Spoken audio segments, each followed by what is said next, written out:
Episode की शुरुआत में हम देखते हैं कि मिन जोंग की मॉम से मिलता है, जहाँ जोंग की मॉम मिन को उसका ट्यूटर अपॉइंट कर रही थी। वो उसे बोलती है कि मैंने सुना है कि तुमने जिन भी स्टूडेंट्स को पढ़ाया है वो एचएनयू यूनिवर्सिटी के अंदर गए हैं, तो मेरा बेटा भी उसी के अंदर जाना चाहिए।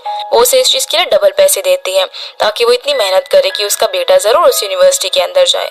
जब मिन वो पैसे लेने से मना कर देता है तो वो उसे कहती है कि मुझे पता है तुम्हारी फैमिली की हालत कुछ अच्छी नहीं है, इसलिए पैसे रख लो और जैसा कहा जा रहा है वैसा करो। जो सुनकर मिन जोंग के रूम में चला जाता है, जहाँ वो सोच रहा था कि वो बच्चा ऐसे पेरेंट्स के साथ भला कैसे रहता होगा जो कि इतने ज्यादा स्ट्रिक्ट है और जिनको सिर्फ अपनी वैल्यूज की पड़ी है। पर जैसे वो जोंग से मिलता है तो देखता है कि जोंग तो बहुत ही लाइवली पर्सन था। जोंग काफी अच्छी तरीके से मिन से मिलता है और उसे उसको कैलकुलस सिखाने के लिए बोलता है।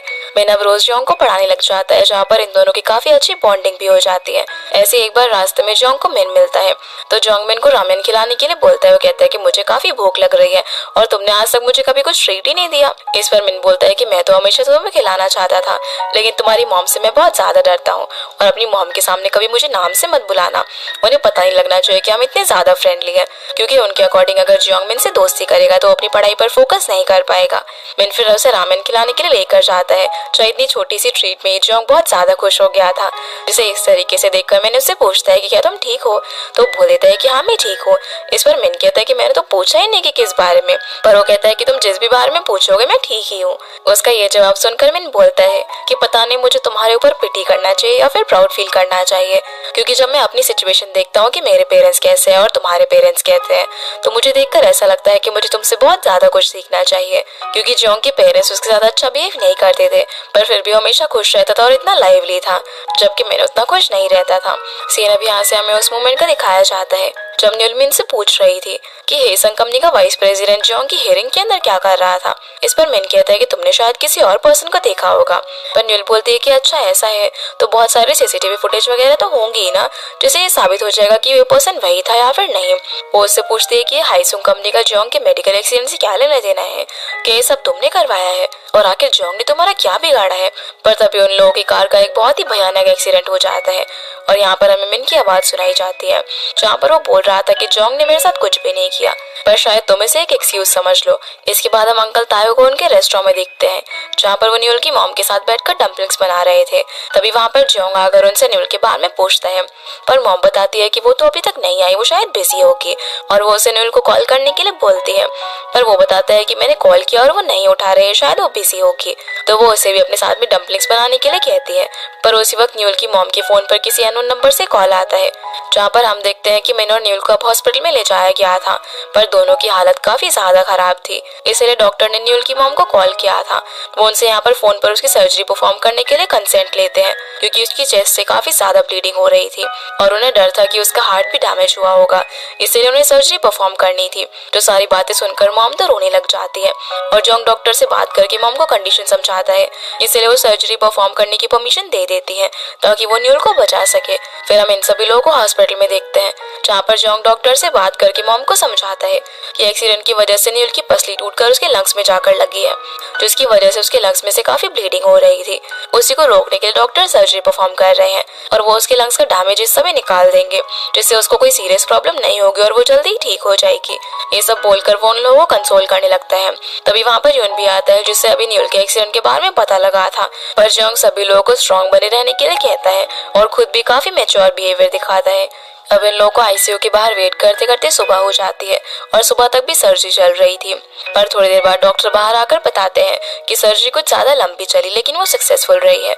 लंग्स का जो डैमेज पार्ट था वो हमने निकाल दिया है और उसका हार्ट एकदम ठीक है।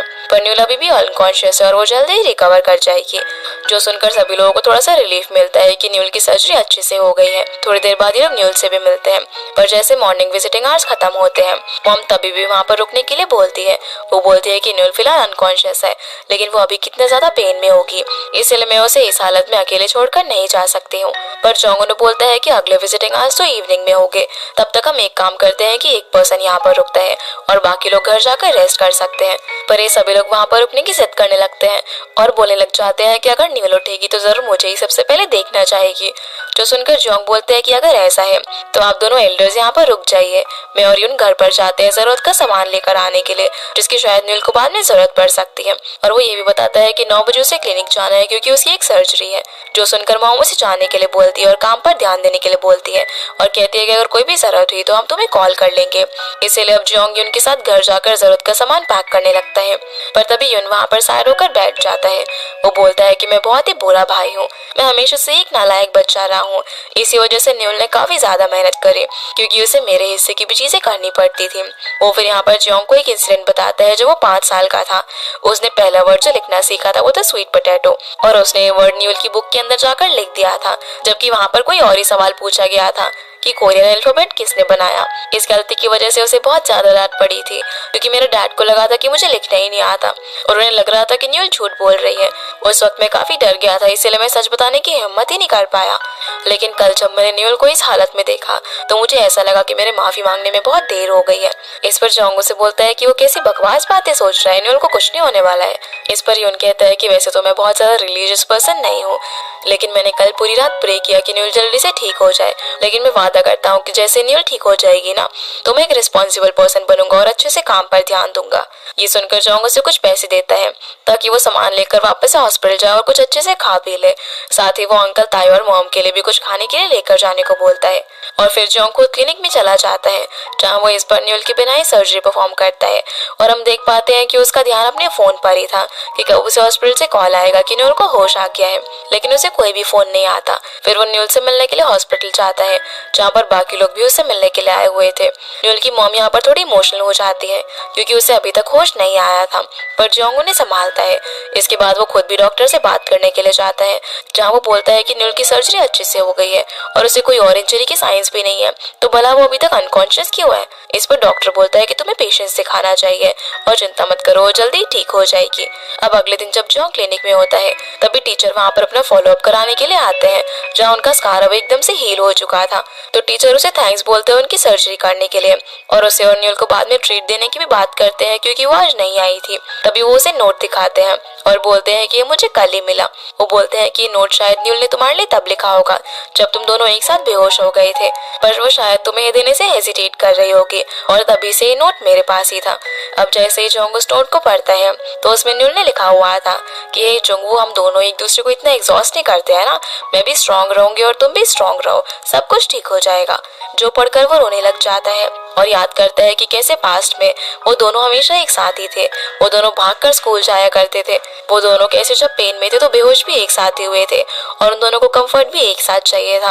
वो सोचता है कि कैसे पास्ट में उसने जो चीज उसके लिए लिखी थी वो उसे आज कंफर्ट कर रही थी, इसलिए वो और ज्यादा रोता है। पर तभी उसे हॉस्पिटल से कॉल आ जाता है क्योंकि न्यूल को होश आ गया था, इसलिए वो भागते हुए उससे मिलने के लिए जाता है जहाँ पर वो बाहर से न्यूल को देखकर सोच रहा था कि मुझे कभी पता नहीं था कि ये प्यार कैसा होता है, लेकिन अब जाकर उसे रियलाइज हो गया था कि वो न्यूल से कितना ज्यादा प्यार करता है। न्यूल उसे देखते ही यहाँ पर सॉरी बोलती है क्योंकि उसकी वजह से वो बहुत ज्यादा वरीड रहा होगा। जो सुनकर जोंग उसके पास आकर उसे गले लगा लेता है और आई लव यू बोलता है क्योंकि उसे रियलाइज हो गया था कि वो उससे कितना ज्यादा प्यार करता है और इमोशनल भी हो जाता है। इसके बाद बाकी लोग भी न्यूल से मिलने के लिए आते हैं जहाँ पर मॉम उसकी काफी केयर कर रही थी और बोलती है कि तुम्हें कितने पेन से गुजरना पड़ा होगा ना, उन लोगों ने तुम्हारे लंग्स का कुछ पार्ट भी निकाल लिया। तो न्यूल बोलती है कि इससे मुझे कोई प्रॉब्लम नहीं आएगी और मैं नॉर्मल लाइफ जी सकती हूँ। फिर वो बोलती है कि आप सभी लोगों ने ठीक से रेस्ट नहीं किया होगा ना मेरी वजह से, इसलिए अब आप लोग घर पर जाकर रेस्ट करो क्योंकि अगर आप सभी लोग यहाँ पर ऐसे रहोगे ना मेरे साथ तो मैं काफी अनकंफर्टेबल फील करूंगी। ये सुनकर मॉम कहती है कि अगर ऐसा है तो बस मैं यहाँ पर रुक जाती हूँ। अंकल ताई कहते हैं कि अरे मेरे पास तुमसे ज्यादा स्टैमिना है तो मैं रुकूंगा। फिर यून बोलता है कि अरे आप दोनों तो बूढ़े होने वाले हो, मेरे पास आपसे ज्यादा स्टैमिना है।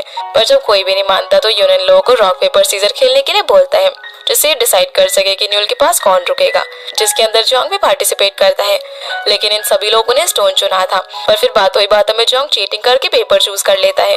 वो फिर इन सभी लोगों को प्यार से पकड़ पकड़ के बाहर निकाल देता है। वो कहता है कि आप चिंता मत करो, मैं न्यूल का अच्छे से ख्याल रखूंगा, आप सभी लोग जाकर घर पर खाना खाओ और आराम करो। जिसे इस तरीके से देखकर वो लोग हैरान थे। वो लोग सोचने लग जाते हैं कि अभी जब न्यूल अनकॉन्शियस थी तो वो कितना अच्छे से मेच्योरली बिहेव कर रहा था और अभी उसने हमारे सामने रॉक पेपर सीजर स्टोन के अंदर चीटिंग किया। इस पर मॉम बोलती है कि वो कितना बैडली न्यूल के साथ टाइम स्पेंड करना चाहता है, पर वो ऐसा नहीं कर पाया था क्योंकि उसे हमको भी कंफर्ट करना था और अपना काम भी करना था, इसलिए अब उसे उसके साथ रहने देते हैं। ये बोलकर सभी लोग घर चले जाते हैं, जहाँ पर इसकी ऐसी हरकतें देखकर न्यूल भी हंस रही थी। तो जोंग उसे बोलता है कि अभी तुमने मुझे चीटिंग करते हुए देखा ना, पर मेरे पास और कोई रास्ता नहीं था, मैं तुम्हारे साथ रहना चाहता हूँ, और फिर उसे आराम करने के लिए बोलता है। लेकिन न्यूल बोलती है कि वो बहुत ज्यादा आराम करके थक गई है। तो जोंग उसे बाहर गार्डन में लेकर जाता है ताजी हवा खिलाने के लिए, जहाँ पर जोंग न्यूल का काफी अच्छे से ध्यान रख रहा था। तो वो उसे थैंक्स बोलती है उसके पेरेंट्स को कंफर्ट करने के लिए। जोंग उसे बताता है कि पुलिस एक्सीडेंट के बारे में इन्वेस्टिगेट कर रही है और जो दूसरा पर्सन था वो भी आईसीयू में रिकवर कर रहा है। ये सुनकर न्यूल उसे बोलती है कि मैं जानती हूँ कि तुम्हारे मन में काफी सारे सवाल होंगे जो कि तुम मुझसे पूछना चाहते होंगे, पर मैं अपने थॉट्स क्लियर करने के बाद तुम्हें सब कुछ बता दूंगी। जो सुनकर जोंग बोलता है कि कोई बात नहीं, अभी तुम्हारी प्रायोरिटी ये होनी चाहिए कि तुम ठीक से रिकवर कर जाओ। फिर वो उसे बोलने लग जाता है कि मैं कल रात सोच रहा था कि मुझे पहले पता ही नहीं था कि आखिर प्यार कैसा होता है। मुझे लगता था कि किसी के लिए दिल से प्रेयर करना ही प्यार होता है, इसलिए मैं कल रात तुम्हारे लिए प्रेयर कर रहा था कि तुम जल्दी से रिकवर कर जाओ। और उसे बताता है कि मैं अपने पूरे दिल से तुम्हें बहुत ज्यादा प्यार करता हूँ। ये सब बोल के वो उसके क्लोज आ ही रहा था, पर तभी वहाँ पर बिन और स्यूल आ जाते हैं, जिन्हें यहाँ पर देखकर जोंग हैरान था और बोलता है कि तुम लोग यहाँ पर क्या कर रहे हो और ये हम लोग बार बार मिलते क्यों रहते हैं, क्या हम लोग कोई पावर रेंजर्स है? तो बिन बोलता है कि अच्छा मैं यहाँ पर नहीं आ सकता क्या, मुझे भी न्यूल से मिलना था। वो फिर उसे पूछने लग जाता है कि वो कैसी है, तो न्यूल बताती है कि मैं ठीक हूँ। बिन अब यहाँ पर जोंग की एक्टिंग करने लग जाता है, जो कुछ भी वो अभी बोल रहा था। ये सुनकर जोंग उसे साइड में लेकर जाता है, जहाँ पर बिन उससे पूछता है कि क्या न्यूल अकेले ड्राइव कर रही थी या फिर उसके साथ कोई और भी था? तो जोंग बोलता है कि कोई और भी था, पर वो पर्सन कौन था ये मुझे नहीं पता। जब न्यूल रिकवर हो जाएगी तो मैं इस सब के बारे में उससे बात कर लूंगा। लेकिन रात में जब न्यूल सो रही थी तब जोंग अपने मन में बोलता है कि मुझे न्यूल से बहुत सारी चीजें जाननी है, क्योंकि जब न्यूल की सर्जरी चल रही थी उसी वक्त ही जोंग को पता चल गया था कि हॉस्पिटल के अंदर मिन भी एडमिट है और उसकी सर्जरी हो रही है, यानी कि उसे पता था कि न्यूल एक्सीडेंट के वक्त मिन के साथ थी। अगली सुबह हम मॉम और यून को देखते हैं जो कि खाना लेकर हॉस्पिटल आ रहे थे, जहाँ पर मॉम सोच रही होती है कि इस साल न्यूल के साथ क्या क्या हो गया। उसको डिप्रेशन हो गया, यहाँ तक कि उसने अपनी जॉब भी छोड़ दी और उसके बाद ये एक्सीडेंट। ये सुनकर यून कहता है कि उसके साथ अच्छी चीजें भी तो हुई है ना, जैसे कि उसको अपनी लाइफ में जोंग मिल गया, जो कि कितना अच्छा लड़का है, कितना ज्यादा केयरिंग है और उसका कितना अच्छे से ख्याल भी रखता है। पर फिर वो बोलने लग जाता है कि जब न्यूल का एक्सीडेंट हुआ था तो उस वक्त वो किसी और लड़के के साथ थी, कहीं इसी वजह से तो जोंग न्यूल के पास नहीं रुका कि वो उसे परेशान कर सके। इस पर मॉम बोलती है कि अरे ऐसे कैसे, वो पर्सन न्यूल का सीनियर कलीग था और कुछ भी नहीं। इस पर यून कहता है कि हाँ था तो वो लड़का ही ना, और पॉजेसिव बॉयफ्रेंड्स को ये सब बिल्कुल भी पसंद नहीं होता। ये बोलकर वो न्यूल को देखने के लिए फटाफट से जाने लगता है, तो मॉम भी उसके पीछे पीछे आती है, जहाँ पर ये दोनों बाहर से देखते हैं कि कैसे जोंग न्यूल को अपने हाथों से खाना खिला रहा था और उसे खुद खाने नहीं दे रहा था, जो देखकर ये दोनों ही अंदर आ जाते हैं। और मॉम बोलती है कि अरे वाह तुम दोनों तो कितने लवी डवी हो। ये सुनकर दोनों ही थोड़ा सा ऑकवर्ड हो जाते हैं और जोंग अपने क्लिनिक जाने लगता है। तभी मॉम को याद आता है कि उन्होंने उसके लिए खाना पैक किया है, इसलिए वो उसके पीछे पीछे जाती है। इधर यून न्यूल से माफी मांगता है क्योंकि वो उससे हमेशा पैसे मांगता रहता था और उसने जॉब भी नहीं की, यहाँ तक कि वो उसे उस स्वीट पोटैटो वाले इंसिडेंट के लिए भी सॉरी बोलता है और कहता है कि वो अब से खूब मेहनत करेगा और काम करेगा। वहीं मॉम जियोंग को लंच बॉक्स देती है और बोलती है कि न्यूल का जिसके साथ एक्सीडेंट हुआ था वो उसका एक्स कलीग है, इसलिए तुम कुछ गलत मत समझना। तो जोंग बता देता है कि नहीं नहीं ऐसी कोई बात नहीं है और उस पर्सन को मैं भी जानता हूँ। वो फिर जोंग से पूछती है कि आखिर वो पर्सन कैसा है, तो वो बताता है कि वो भी आईसीयू में है। यहाँ से फिर हम मिन को देखते हैं, जहाँ में पता चलता है कि उसकी कंडीशन बिल्कुल भी अच्छी नहीं है और शायद वो जिंदा ना बच पाए। इसके बाद हम क्लिनिक का सीन देखते हैं, जहाँ पर बिन सभी नर्सेस के साथ लंच करने के लिए जा रहा था, पर उन लोगों को पास्ता खाना था और बिन को कुछ और खाना था, जिस वजह से इन लोगों में बहस होने लग जाती है। उसी वक्त जोंग आता है तो बिन उससे पूछता है कि तुम क्या खाओगे, पर वो बता देता है कि मैं अपना लंच लेकर आया और वैसे भी मुझे जाना है। तो एक नर्स उससे पूछती है कि क्या वो डॉक्टर न्यूल से मिलने के लिए जा रहा है, और यहाँ पर वो बोलती है कि अपनी गर्लफ्रेंड का अच्छे से ध्यान रखना, हम तुम्हारे शेड्यूल का अच्छे से ध्यान रखेंगे। जो सुनकर वो हैरान हो जाता है कि इन लोगों को पता है कि न्यूल उसकी गर्लफ्रेंड है, और बिन भी यहाँ पर हैरान होता है कि उन लोगों को पता है। वो जोंग को बोलता है कि मैंने किसी को भी नहीं बताया। तभी वो नर्स बोलती है कि अरे हमें पहले से ही पता है, कैसे वो न्यूल से बात करने के लिए सीढ़ियों में जाता था, और यहाँ तक कि जब वो उस दिन रेस्टोरेंट से आ रहे थे तब वो दोनों कैसे चुपके से साइड में बात करने गए थे, पर उन लोगों को ऑकवर्ड न लगे इसलिए वो सभी लोग इसे सीक्रेट रख रहे थे। अब जब ये सभी लोग इस तरीके से साथ में हंसी मजाक कर ही रहे थे तभी वहाँ पर कांग आता है, जो जोंगो से बात करने के लिए एक रेस्टोरेंट में जाता है, जहाँ पर वो उसे थैंक्स बोलता है क्योंकि उसके कैमरास की मदद से वो निर्दोष साबित हो पाया। इस पर कांग बोलता है कि मैंने पुलिस वाले को बताया कि क्लिनिक में 6 कैमरास थे, पर मैंने वहाँ पर 7 कैमरास लगाए थे, कि तुम जानना नहीं चाहोगे कि 7वें कैमरा में क्या रिकॉर्ड हुआ। ये सुनकर जोंग बोलता है कि अरे तुम ये सब मुझे क्यों बता रहे हो, तुम्हें पुलिस को बताना चाहिए था ना, और आखिर उसमें क्या रिकॉर्ड हुआ था, चलो पुलिस को बताते हैं जाकर। इस पर कांग बोलता है कि तुम्हारा रिएक्शन बिल्कुल वैसा ही है जैसे किसी नॉर्मल इंसान का होना चाहिए। लेकिन मैंने जब मिन को ये बात बताई तो उसका रिएक्शन कुछ अलग ही था। उसने मुझसे कहा कि उस कैमरा में जो कुछ भी रिकॉर्ड हुआ मैं नहीं जानता, पर इस सब के अंदर मेरी कोई भी गलती नहीं है। जबकि मैंने झूठ बोला और ऐसा कुछ भी नहीं था, वहाँ पर सिर्फ 6 ही कैमरास थे। और मैंने मिन से ऐसा इसीलिए बोला क्योंकि मुझे पूरा इंसिडेंट कुछ ज्यादा ही ऑड लग रहा था और मुझे ऐसा लगता है कि जरूर मैंने इस इंसिडेंट से रिलेटेड कुछ और भी चीजें जानता है। ये सब सुनकर जोंग हैरान हो जाता है। उसी वक्त उसे पुलिस वाले का भी कॉल आ जाता है तो वहाँ पर जाता है, जहाँ पर पुलिस वाला उसे पूरा सिनारियो बताता है कि जब युन्नो ने बताया था जिस दिन तुम उनके यहाँ पर मूव हुए थे उस वक्त कोई तुम्हारा पीछा कर रहा था।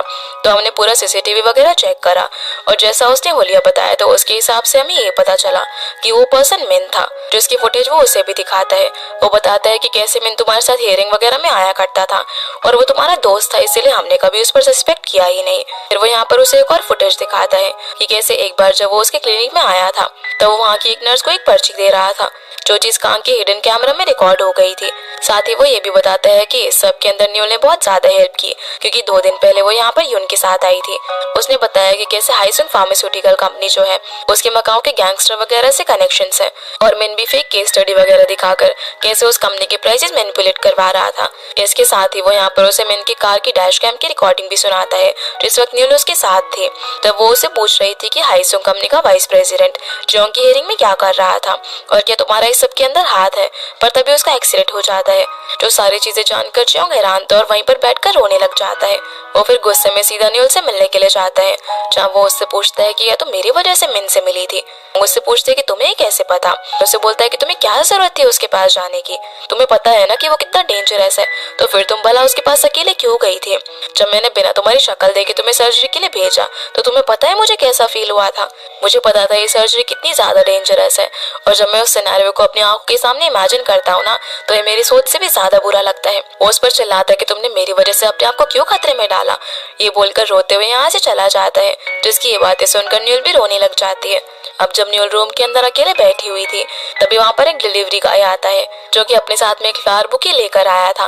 वो बोलता है कि जोंग ने ऑर्डर किया था पर वो अभी फोन नहीं उठा रहा, इसलिए वो उस फ्लावर बुके को न्यूल के पास ही रखकर चले जाता है। जब न्यूल उस बुके को देखती है तो उसके अंदर एक नोट लिखा हुआ था जिसमें जोंग ने लिखा हुआ था कि मैं स्ट्रांग रहूंगा और तुम भी स्ट्रांग रहना, सब कुछ ठीक हो जाएगा। ये पढ़कर न्यूल जोंग से मिलने के लिए जाती है जो कि बाहर गार्डन एरिया में बैठा हुआ था। न्यूल अब यहाँ पर उसे बताने लग जाती है। वो कहती है कि मैं मिन से इसीलिए मिलने के लिए गई थी क्योंकि मैं उससे मिलकर ही सच जानना चाहती थी और मैं सोच रही थी कि काश ये सब सच ना हो, लेकिन ऐसा नहीं था। मुझे अगर वापस से पास में जाकर एक और मौका मिले ना तभी मैं तुम्हें सच नहीं बताऊंगी क्योंकि इतने टाइम बाद तो तुम ये सब चीजों से बाहर निकल पाए हो। अब तुम खुद से सर्जरी करने लगे हो, तुम्हारी लाइफ अभी अभी नॉर्मल हुई थी और मैं तुम्हें ये सब बताकर और ज्यादा परेशान नहीं करना चाहती थी और मैं जितना चाहती मैं उतना तुमसे ये सब चीजें छुपाने की कोशिश करती क्योंकि मैं नहीं चाहती थी कि तुम ये जानकर हर्ट हो कि इस सब में मिल की इन्वॉल्वमेंट है। वो फिर उसे यहाँ पर वो इंसिडेंट बताती है जब वो हॉस्पिटल के बाहर ट्रक के सामने आने वाली थी। उसने उस वक्त सोचा था कि चलो आज मर ही जाते हैं, लेकिन इस बार जब उसका एक्सीडेंट हुआ तो वो उस वक्त वहाँ पर भी मर सकती थी, लेकिन उस पूरे मोमेंट के बाद से वो सिर्फ उसी के बारे में सोच रही थी कि उसे कुछ भी करके ठीक होना है और जोंग को बताना है कि वो उससे कितना ज्यादा प्यार करती है। ये सब बोलकर वो रोने लग जाती है और जोंग उसे हक कर लेता है। इसके बाद सीन सियोल पर आता है जो कि बारिश को खड़े होकर देख रही थी। तभी बिन बिल्डिंग से बाहर आता है जो उससे पूछता है कि वो यहाँ पर क्या कर रही है, तो वो कहती है कि वो बस बारिश को देख रही है और ये मौसम तो सी फूड खाने का और सोजू पीने का है। जो सुनकर बिन कहता है कि अरे मैं भी यही करना चाहता था पर नर्सेज ने बोला कि उनको पास्ता खाना है, इसलिए आज लंच में हम लोगों ने वही खाया। और वो यहाँ पर सियोल को अपने साथ ड्रिंक करने चलने के लिए बोलता है। दोनों फिर साथ में एक रेस्टोरेंट में जाते हैं जहाँ पर ये लोग ड्रिंक कर रहे थे। सियोल बोलती है कि न्यूल अभी वापस से अपनी लाइफ में चीजें एंजॉय कर रही थी पर उसका एक्सीडेंट हो गया और उसे उसके लिए बहुत ही बुरा लग रहा है। तो बिन उससे बोलता है कि मैंने तुमसे कहा था ना कि अगली बार जब वो मिलेंगे तो अपने बारे में बात करेंगे, अगर तुम्हें अपने बारे में कुछ बताना है तो बताओ। इस पर वो उसे बताती है कि उसने अपने हस्बैंड को इसलिए डिवोर्स दिया क्योंकि उसने उसको चीट किया था। जो सुनकर वो हैरान हो जाता है।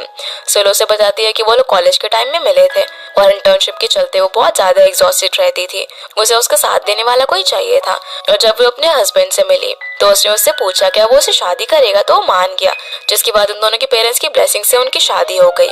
पर फिर वो काम के सिलसिले में बाहर रहने लगा और रात रात भर घर नहीं आता था और मुझे पता चला कि वो अपने एक एम्प्लॉय के साथ मिलकर मेरे साथ चीट कर रहा है, इसलिए मैंने उसे डिवोर्स दे दिया। पर फिर मुझे पता चला कि मैं प्रेग्नेंट हूँ। जो सब सुनकर बेन हैरान था। सुहेल बोलती है कि पहले तुमने अपनी डिवोर्स स्टोरी के बारे में मुझे बताया, तो इसीलिए मुझे लगा कि मुझे भी अपनी स्टोरी तुमसे शेयर करनी चाहिए फेयर रहने के लिए। वो फिर कहती है कि आज बारिश हो रही है और मुझे काफी सैड सी फीलिंग आ रही है, क्योंकि न्यूल जब हॉस्पिटल में अच्छा कर रही थी तभी उसके साथ मिन वाला इंसिडेंट हो गया, और इस बार भी जब वो लाइफ में अच्छा कर रही थी तो उसका ये एक्सीडेंट हो गया। जिसकी ये बातें सुनकर बेन उसे कंसोल करने की कोशिश करता है और उसकी बातें सुनकर वो हंसने लग जाती है। फिर जब ये दोनों उस रेस्टोरेंट से जा रहे थे तभी सुहेल देखती है कि उसका छाता कोई और ले गया, तो जो रेस्टोरेंट की ओनर थी वो उसे कोई और छाता ले जाने के लिए बोलती है, पर बेन बोलता है कि कोई बात नहीं, मेरे पास छाता है और हम दोनों उसी में चले जाएंगे।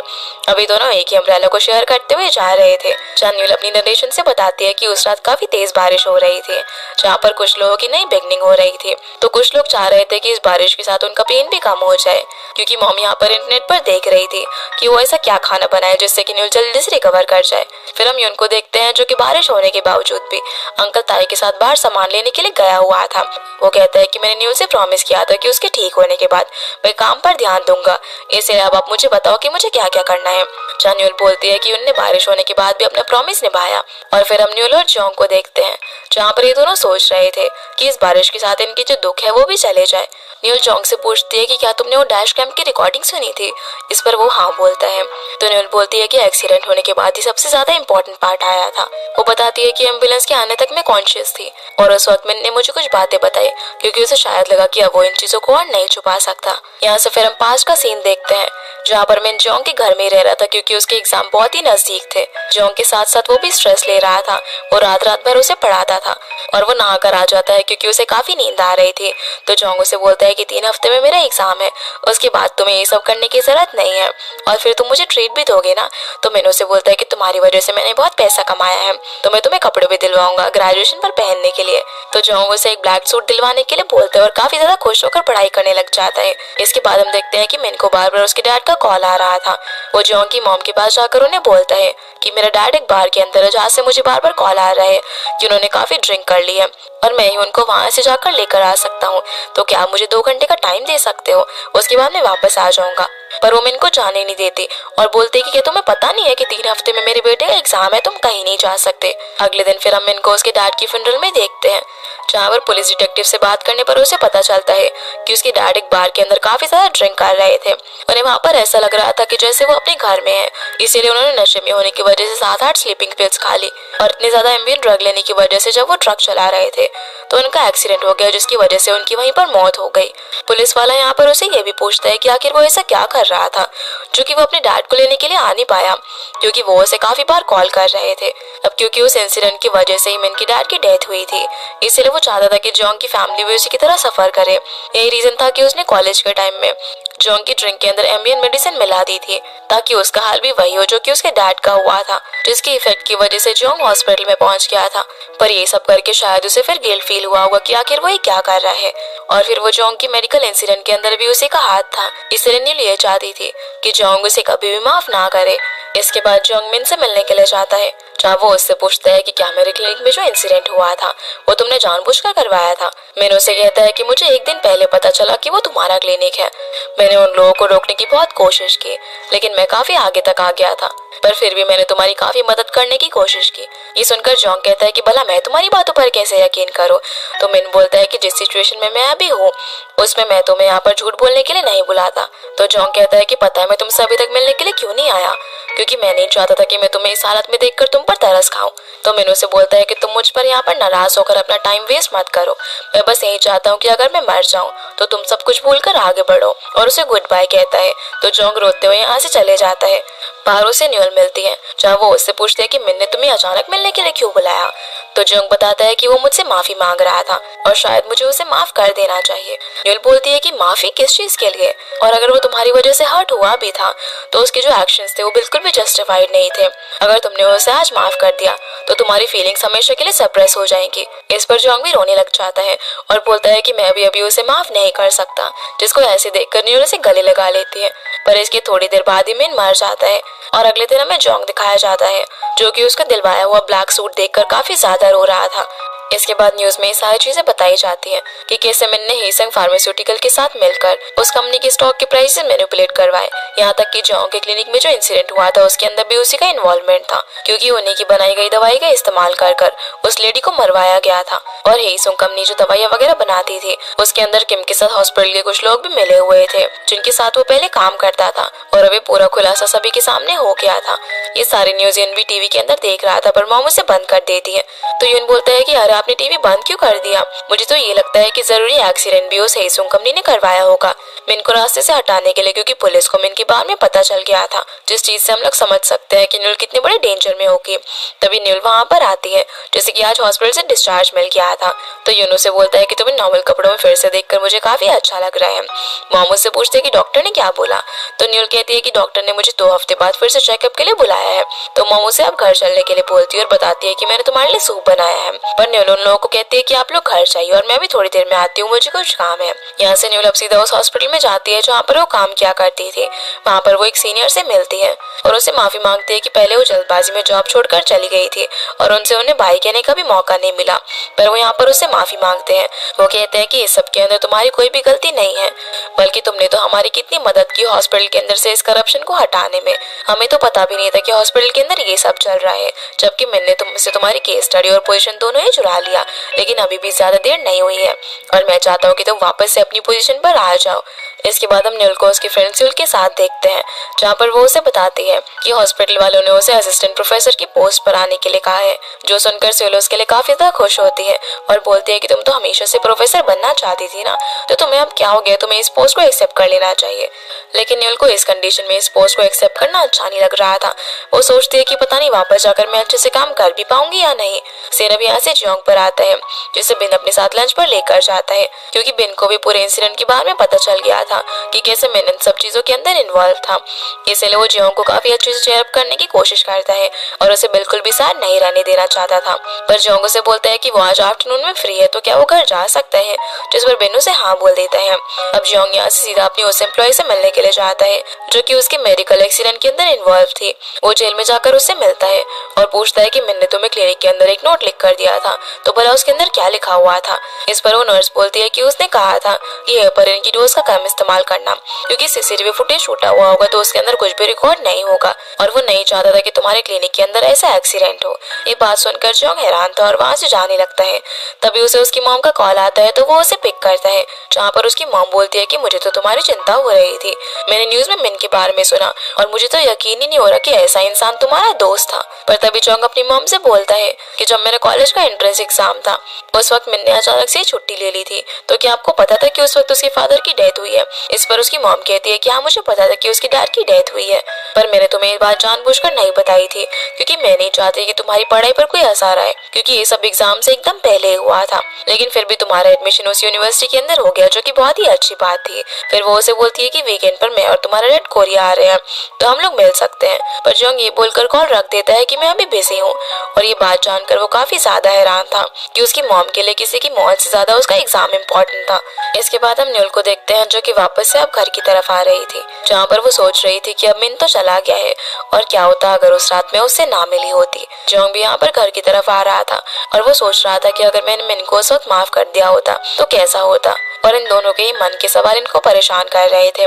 पर फिर यहाँ पर ये दोनों एक दूसरे को देखकर स्माइल करने लग जाते हैं। जियोंग यहाँ पर न्यूल से माफी मांगता है क्योंकि डिस्चार्ज के वक्त वो उसे लेने के लिए नहीं आ पाया, पर न्यूल बोलती है कि कोई बात नहीं, और फिर हाथ पकड़कर दोनों घर की तरफ जाते हैं, जहाँ हम देख पाते हैं कि दोनों अपने मन के अंदर बहुत ही ज्यादा सैड थे, पर फिर भी एक दूसरे के सामने एकदम ठीक होने का प्रिटेंड करते हैं। इसके बाद हम इन सभी लोगों को साथ में डिनर करता हुआ देखते हैं, जहाँ पर जियोंग बताने लग जाता है कि उसे न्यूल की मॉम के हाथ का खाना बहुत ही ज्यादा अच्छा लगता है, और बातों ही बातों में मॉम बताती है कि वो लोग इस वीकेंड पर बुसान जा रहे हैं, क्योंकि ये मौसम घूमने के लिए काफी अच्छा है और वो लोग हर साल इस मौसम में वहाँ पर जाते हैं। पर क्योंकि न्यूल काफी बिजी हुआ करती थी, इसलिए न्यूल की मॉम यूनो और अंकल ताए जाया करते थे, पर न्यूल कहती है कि इस बार उसे भी जाना है, जो सुनकर मॉम पहले तो उसे मना करती है क्योंकि अभी भी उसकी इंजरीज हील हो रही थी, पर न्यूल के इंसिस्ट करने पर वो मान जाती है।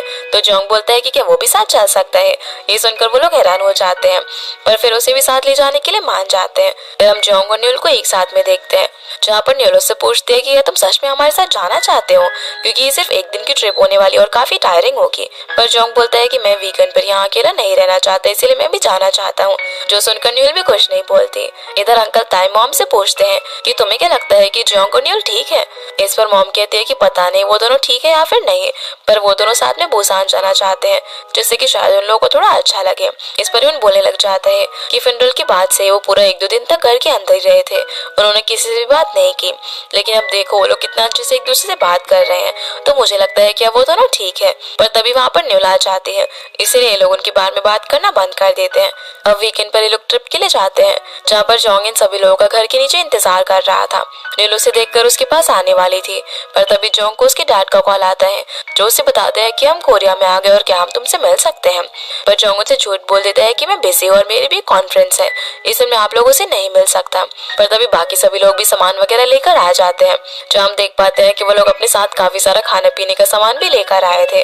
तो जोंग उन सभी लोगों से सामान गाड़ी में रखवाता है और ये लोग ट्रिप पर जाने के लिए निकल जाते हैं, जहाँ बीच रास्ते में मॉम सभी को खाने का सामान देती है। और जब वो जोंग को ड्रिंक वगैरह सर्व कर रही थी, तभी कार में एक जोर का झटका लगता है और सारी ड्रिंक जोंग के कपड़ों पर गिर जाती है, जो देखकर जोंग अपने घर वालों के ऊपर चिल्लाने लग जाती है। पर यून बताता है कि उसने गाड़ी के अंदर कुछ वर्कआउट वाले कपड़े रखे हुए हैं, तो अगर जोंग चाहे तो उन्हें पहन सकता है। जहाँ जब जोंग उन कपड़ों को पहन कर आता है, तो वो जूडो कराटे वगैरह के कपड़े थे। इन्हें देखकर वो बोलने लग जाता है कि मैं अपने कपड़े ही पहन लेता हूँ, लेकिन अंकल ताई बोलते हैं कि अरे तुम्हारे कपड़े तो गीले हैं ना, कोई बात नहीं, थोड़ी देर में सूख जाएंगे तब तुम उन्हें पहन लेना। और सभी लोगों को वापस से चलने के लिए बोलते हैं। पर जैसे ये लोग थोड़ा आगे जाते हैं, तो उनकी गाड़ी में कुछ प्रॉब्लम आ जाती है, जिस वजह से उन्हें रास्ते में रुकना पड़ जाता है। सीन अब यहाँ से बिन पर आता है, जो कि सेल और उसके बेटे जुनवू के साथ था। ये लोग एक सोना स्पा के अंदर गए हुए थे, जहाँ पर बिन जुनवू को अपने कंधे पर बैठकर घुमाता है। वो उसके साथ गेम्स वगैरह खेलता है और काफी इंजॉय करता है, जिससे कि जिनवू को भी काफी अच्छा लग रहा था और सियोल भी उसे इस तरीके से देखकर काफी खुश थे। फिर जब ये लोग गेम्स खेल रहे थे, तभी बिन सियोल के पास आकर उसे सिखाने लग जाता है। जिन्हें इस तरीके से देखकर जिन पूछ लेता है कि क्या तुम दोनों डेट कर रहे हो, और अंकल बिन क्या तुम मेरी मॉम के बॉयफ्रेंड हो। दोनों ये सुनकर थोड़े से ऑकवर्ड हो जाते हैं और मना कर देते हैं। सीनो वापस से न्यूल और उसकी फैमिली पर आता है, जहाँ उनकी कार अब ठीक हो चुकी थी और वो लोग जोंग को नए कपड़े भी दिला देते हैं। तभी जोंग को पता चलता है कि सभी लोग न्यूल के डैड की ग्रेव पर जा रहे हैं उनसे मिलने के लिए। मॉम बताती है कि न्यूल की डैड का फेवरेट सीजन है, वो इस सीजन में हमेशा घूमने के लिए जाया करते थे, इसलिए इस सीजन में हम हमेशा उनसे मिलने के लिए आते हैं, क्योंकि उनकी डेथ एनिवर्सरी के टाइम पर वो इस तरीके से खुश नहीं हो सकते, इसलिए वो इस सीजन में आते हैं उनसे मिलने के लिए, ताकि एक ट्रिप भी हो जाए और वो उनसे मिल भी ले। अभी लोग जब ग्रेव पर पहुंचते हैं न्यूल की डैड से मिलने के लिए, तभी जोंग बोलता है कि मैं बाहर ही वेट करता हूँ और आप लोग चले जाओ। उसे वहाँ पर उन लोगों के साथ इस तरीके से आना थोड़ा अजीब लग रहा था, तो न्यूल से सॉरी बोलती है क्योंकि उसने ये चीज उसे पहले नहीं बताई। पर जोंग बोलता है कि कोई बात नहीं, इसीलिए अब ये लोग उसे वहीं पर वेट करने के लिए बोलकर अंदर जाते हैं, जहाँ पर ये लोग साथ में काफी अच्छे से मस्ती कर रहे थे और उसके डैड से मिलते हैं, जिन्हें इस तरीके से जोंग भी बाहर खड़े होकर देख रहा था। इसके बाद ये सभी लोग डिनर करने के लिए साथ में एक जगह पर जाते हैं, जहाँ पर ये सभी लोग हमेशा जाया करते थे, और वहाँ पर ये लोग न्यूल के डैड के साथ बिताए हुए पुराने टाइम को याद करके खुश होने लगते हैं। मॉम बोलती है कि जोंग को भी उनके साथ आना चाहिए था, ताकि कम से कम वो उनकी ग्रेव पर जाकर उन्हें हाय बोल देता। पर जोंग बोलता है कि मैंने कभी भी किसी फैमिली मेंबर को पहले नहीं खोया है, तो मुझे लगा कि ये विजिट काफी सैड और ग्लूमी होगी, लेकिन आप लोग तो ऐसे बिल्कुल भी नहीं लग रहे हो। इस पर मॉम कहते हैं कि न्यूल की डैड को गए हुए अब काफी टाइम हो गया है, इसलिए हम सिर्फ उनकी अच्छी मेमोरीज को याद रखते हैं, हालांकि हम अभी भी उन्हें काफी मिस करते हैं और किसी को याद करने के काफी तरीके हो सकते हैं। जिनकी ये बातें सुनकर जोंग भी स्माइल करने लग जाता है। सेना वापस से सियोल पर आता है, जहाँ हम देखते हैं कि उसका बेटा अब सो गया था और उसके घर पर बिन होता है, तो उसे वो थैंक यू बोलती है उसके घर तक आने के लिए, क्योंकि उसका बेटा उसके साथ और ज्यादा खेलना चाहता था। फिर वो यहाँ पर उसे SOS स्टिकर्स भी देती है, क्योंकि उसने उसके बेटे को गेम्स खेलना सिखाया और वो उसे सोना में भी लेकर गया था। पर अब क्योंकि उसने अपने सारे स्टिकर्स बिन को दे दिए थे, तो उसके पास एक भी स्टिकर नहीं बचा था। वो फिर जाने से पहले उसे टी ऑफर करती है, तो वो मान जाता है। इसके बाद हम जोंग को देखते हैं, जिसे उसकी मॉम का मैसेज आता है कि वो और उसके डैड वापस जा रहे हैं, पर वो इस मैसेज को इग्नोर कर देता है। तभी वो न्यूल की मॉम को देखता है है जो कि थोड़ी ज्यादा ड्रंक हो गई थी और जब वो जा रही थी तो जोंग उन्हें पकड़ लेता है। इस पर मॉम बोलती है कि अरे नहीं नहीं, मैं ज्यादा ड्रंक नहीं हुई हूँ, और वो उसे अपने साथ आइसक्रीम खाने के लिए बोलती है। तो जोंग अब उन्हें आइसक्रीम खिलाता है। जहाँ पर जब ये दोनों आइसक्रीम खा रहे थे तब वो उनसे पूछ लेता है कि क्या आप अपने हस्बैंड के साथ ड्रिंक करने के बाद हमेशा आइसक्रीम खाती थी। मॉम बोलती है कि हाँ, हमेशा हम ऐसा ही करते थे और तुम्हें कैसे पता। तो जोंग बोलता है कि मैंने सिर्फ गेस किया। ये सुनकर मॉम उससे काफी इंप्रेस हो जाती है कि वो कितना ज्यादा स्मार्ट है। वो फिर यहाँ पर उसे सॉरी भी बोलती है कि कैसे उस ट्रिप पर आने पे उसे प्रॉब्लम हुई, पर वो कहता है कि नहीं नहीं, ऐसी कोई बात नहीं है। तभी मॉम यहाँ पर उसे बताने लग जाती है कि अब उनके पास सिर्फ न्यूल की डैड की अच्छी यादें हैं। हालांकि वो लोग उन्हें काफी मिस करते हैं, लेकिन अब वो सिर्फ उनकी अच्छी यादों को याद रखते हैं और उनके लिए सैड नहीं होते। ये सुनकर जोंग उनसे पूछता है कि किसी के जाने से हम सैड ना हो, इस फीलिंग को आने में कितना टाइम लग जाता है। और यहाँ पर वो मिन की बात कर रहा था तो मॉम उससे बोल देती है कि उस बेकार आदमी के लिए तुम कितना परेशान कर रहे हो, जिसने कि तुम्हें लाइफ में कितना ज्यादा दुख दिया। तो जोंग उनसे कहता है कि मैं नहीं भुला पा रहा कि वो मेरे साथ कितना ज्यादा अच्छा था। जब मेरी ग्रेजुएशन का टाइम था तब कोई भी मुझसे मिलने के लिए नहीं आया था, क्योंकि मेरे पेरेंट्स के लिए मैं कभी भी प्रायोरिटी नहीं था। लेकिन सिर्फ एक वही पर्सन था जो कि मेरी ग्रेजुएशन के डे पर आया था। उस वक्त उसके डैड को गए हुए कुछ ज्यादा टाइम भी नहीं हुआ था, पर फिर भी उसने अपना प्रॉमिस निभाया। यहाँ तक कि वो मेरे लिए ब्लैक सूट भी लेकर आया था जो कि उसने प्रॉमिस किया था। ये सब बोलकर वो रोने लग जाता है कि मैं नहीं भुला पा रहा कि वो मेरे लिए कितना अच्छा था और कल तक मैं उसके किए के लिए उसे माफ करना चाहता था, लेकिन आज मैं उसे माफ नहीं करना चाहता। ये सब बोलकर वो बहुत ज्यादा रोने लग जाता है। तो मॉम उसे कंसोल करती है। वो बोलती है कि तुम कुछ ज्यादा ही स्वीट हो इस दुनिया के लिए। वो उसे समझाती है कि हम किसी को भी जब माफ करते हैं ना, तो हम उस पर्सन के लिए नहीं करते बल्कि अपने खुद के लिए करते हैं, क्योंकि किसी को भी हेट करना बहुत ही ज्यादा एक्सॉस्टिंग हो सकता है और ऐसा करने से हमको ही सबसे ज्यादा हर्ट होता है। पर जो भी मैंने तुम्हारे साथ किया है उसके बाद अगर मैं तुम्हें बोलूं कि तुम उसे माफ कर दो, तुम्हारे लिए भी काफी ज्यादा क्रूअल होगा। इसीलिए अभी तुम कुछ भी भूलने की कोशिश मत करो और सिर्फ इंतजार करो जब तुम्हारी लाइफ में धीरे धीरे ये चीजें कम पेनफुल हो जाएंगी। तुम थोड़ा टाइम दो खुद को हील होने का। और उसे रोकर अपना मन हल्का करने के लिए बोलती है। जिनको इस तरीके से न्यूल भी खड़े होकर देख रही थी, पर वो उन्हें डिस्टर्ब नहीं करती और यहाँ से अंकल ताई के पास वापस चली जाती है, जहाँ पर अंकल ताई उससे पूछते कि तुम अकेले क्यों वापस आई हो, जोंग और तुम्हारी मॉम कहाँ पर है। इस पर वो कहते हैं कि वो दोनों बाहर थोड़ी हवा खाने के लिए गए हैं, इसलिए मैं अकेले वापस आ गई। तो अंकल ताई उसे बताते हैं कि तुम्हारी फ्रेंड का मैसेज आया है और वो बोल रही है कि तुम्हें असिस्टेंट प्रोफेसर की पोस्ट को एक्सेप्ट कर लेना चाहिए। ये सुनकर वो अंकल ताई से बोलती है कि आप मेरे फोन में क्यों मैसेज देख रहे थे। तो कहते हैं कि तुम्हारा फोन बार बार बज रहा था और मेरी गलती से उस मैसेज पर नजर पड़ गई। वो बोलते हैं कि मैंने न्यूज में देखा था कि जो भी पर्सन मिन से हॉस्पिटल के अंदर कनेक्टेड था उन सभी को फायर कर दिया गया है, तो क्या इसी वजह से तुम्हें पोस्ट वापस मिल रही है। इस पर न्यूल कहती है कि हाँ, ये सब मेरी वजह से हुआ है, इसलिए मैं इस पोस्ट को लेने से थोड़ा सा हेजिटेट कर रही हूँ। अंकल तायो से बोलता है कि जब तुमने एनेस्थियोलॉजिस्ट की फील्ड चुनी तब मैं हैरान था कि तुमने आखिर ये फील्ड क्यों चुनी, लेकिन जब मैंने तुमसे पूछा था कि तुमने ये फील्ड क्यों चुनी तब तुमने मुझे बताया था कि उस वक्त जब तुम्हारे डैड काफी बीमार रहते थे तो उनकी बैक टू बैक काफी सारी सर्जरी होती थी। एक बार जब वो सर्जरी रूम के अंदर जा रहे थे तब तुम उनके लिए काफी ज्यादा परेशान थे। तभी एक डॉक्टर ने तुम्हें आकर कहा था कि तुम परेशान मत हो, मैं तुम्हारे डैड के साथ हूँ और मैं उनका अच्छे से ख्याल रखूंगी, क्योंकि वो डॉक्टर एक एनेस्थियोलॉजिस्ट थे जो कि पेशेंट का सर्जरी के वक्त ख्याल रखते हैं और उन्हें हिम्मत देते हैं। वैसे न्यूल भी अपने डैड को अकेले सर्जरी रूम के अंदर नहीं भेजना चाहती थी। यही रीजन था कि उसने डिसाइड किया कि वो एनेस्थियोलॉजिस्ट बनेगी ताकि वो पेशेंट को ये फील ना करवा सके कि वो अकेले हैं।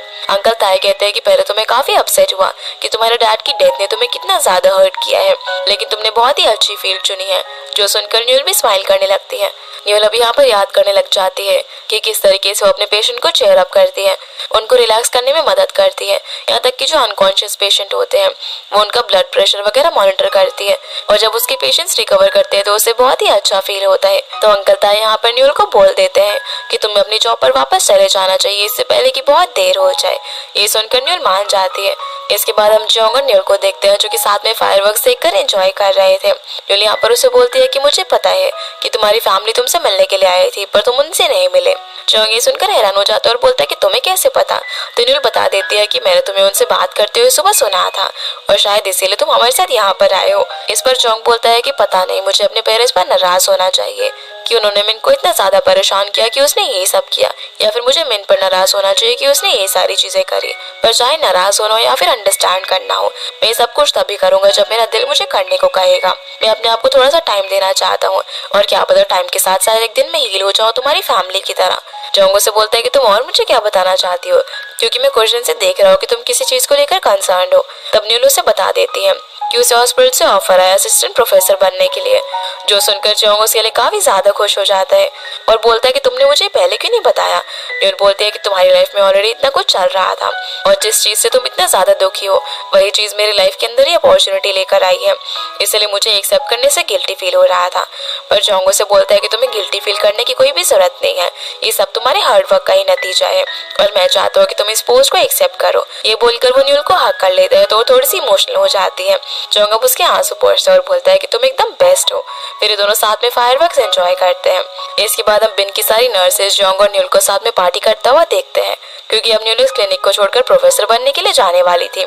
इसलिए वो लोग ऐसे फेयरवेल उसे पार्टी दे रहे थे, जहाँ पर वो सभी लोग उसकी सक्सेस के लिए बहुत ज्यादा खुश होते हैं और उसे अच्छे अच्छे विशेष देते हैं। तभी उसे सियुल का कॉल आता है। वो भी उसे कांग्रेचुलेशन के लिए पार्टी देना चाहती थी और वो उसके लिए केक लेकर आ रही थी, पर क्योंकि वो सभी लोग साथ में डिनर कर रहे थे तो वो उसे बाद में आने के लिए बोल रही थी। पर उसका नाम सुनते ही बिन कहने लग जाता है कि तुम उसे भी बुला लो ना, हम लोग साथ में डिनर कर रहे हैं तो वो भी आ जाएगी। जिस चीज के लिए न्यूल मना करने लग जाती है। वो बोलती है कि सभी लोगों के साथ में उसे ऑकवर्ड लगेगा, पर सभी नर्सेस बोलती है कि वो लोग उसे भी जानते हैं क्योंकि वो भी उनकी बिल्डिंग में ही काम करती है और जॉन्ग भी यहाँ पर बिन के लिए उसे बुलाने को बोल देता है। इसलिए वो यहाँ पर आ जाती है, जहाँ जब जॉन्ग न्यूल को खाना देता है तो ये देखकर सियुल बोलती है कि तुम ऐसे उसे क्यों खाना दे रहे हो, तुम्हें सभी को देना चाहिए ना, वरना सभी लोग सोचेंगे कि तुम उसे डेट कर रहे हो। पर न्यूल उसे बता देती है कि इन सभी लोगों को पहले से पता है कि हम दोनों डेट कर रहे हैं, जबकि सियुल को लग रहा था कि ये बात अभी तक एक सीक्रेट है। उसी वक्त एक नर्स बोल देती है कि मुझे तो कभी लगा ही नहीं था कि लोग क्लिनिक के अंदर डेट करेंगे और मुझे तो ऐसा लगता है कि हमारे यहाँ पर एक और कपल है, क्योंकि उसे डॉक्टर बिन और वहाँ की नर्स 2 पर शक था। जो बात सुनकर सियुल के साथ साथ सभी लोग हैरान हो जाते हैं, पर बिन बोलता है कि नहीं नहीं, हम दोनों के बीच में ऐसा कुछ भी नहीं है और हम तो सिबलिंग्स की तरह है। वो बताने लग जाता है कि नर्स 2 और मैं पहले कलीग्स हुआ करते थे और हम लोग एक ही जगह पर काम करते थे, पर जब मैंने वहाँ से जॉब छोड़ी तो इसने भी छोड़ दिया क्योंकि मैंने इसे ज्यादा सैलरी ऑफर किया। पर नर्स 2 यहाँ पर काफी अजीब अजीब बातें कर रही थी। वो बोलती है कि कोई बात नहीं, आपके मन में फीलिंग्स नहीं है, पर क्या पता आ जाए तो। जिसकी ये बात सुनकर सभी लोग हूटिंग करने लग जाते हैं और सियुल तो यहाँ पर बिन को घूर घूर कर देखे जा रही थी। अब डिनर करने के बाद जब वो यहाँ से गुस्से में उठकर जा रही थी तो बिन उसके पीछे पीछे जाता है। वो उसे समझाने की कोशिश करता है कि उसके और डॉक्टर 2 के बीच में कुछ भी नहीं है, वो लोग सिबलिंग्स की तरह हैं। वो उसे समझाता है कि कैसे वीकेंड्स पर वो सिर्फ उससे मिलने के लिए आता है और जब वो दोनों साथ में उसे अम्ब्रेला शेयर कर रहे थे तो उसे बिल्कुल भी ऑकवर्ड नहीं लगा। उसे ऐसा लग रहा था कि ये बारिश कभी रुके ही ना। फिर वो यहाँ पर उसे उसके जो SOS स्टिकर्स होते हैं वो भी निकाल कर दे देता है और कहता है कि मैं तुम्हारी इन स्टिकर्स की वजह से हेल्प नहीं करना, मैं इन स्टिकर्स के बिना भी तुम्हारी हेल्प कर सकता हूँ और तुम जब चाहे मुझे बुला सकती हो। उस वक्त मुझे बहुत ही ज्यादा बुरा लगा जब तुमने अपने बेटे के सामने मना कर दिया था कि मैं तुम्हारा बॉयफ्रेंड नहीं हूँ, लेकिन इस वक्त तुम्हारा बेटा यहाँ पर नहीं है, तो अब मुझे बताओ कि मैं तुम्हारा बॉयफ्रेंड हूँ या फिर नहीं। क्या हम सिर्फ ऐसे एक दूसरे की मदद कर रहे हैं या फिर हमारे बीच में कुछ और भी है? इसका जवाब सियुल जब उसे देने ही वाली थी तभी पीछे से नर्स 2 उसे आवाज लगाती है क्योंकि वो अपना फोन वहीं पर भूल गया था।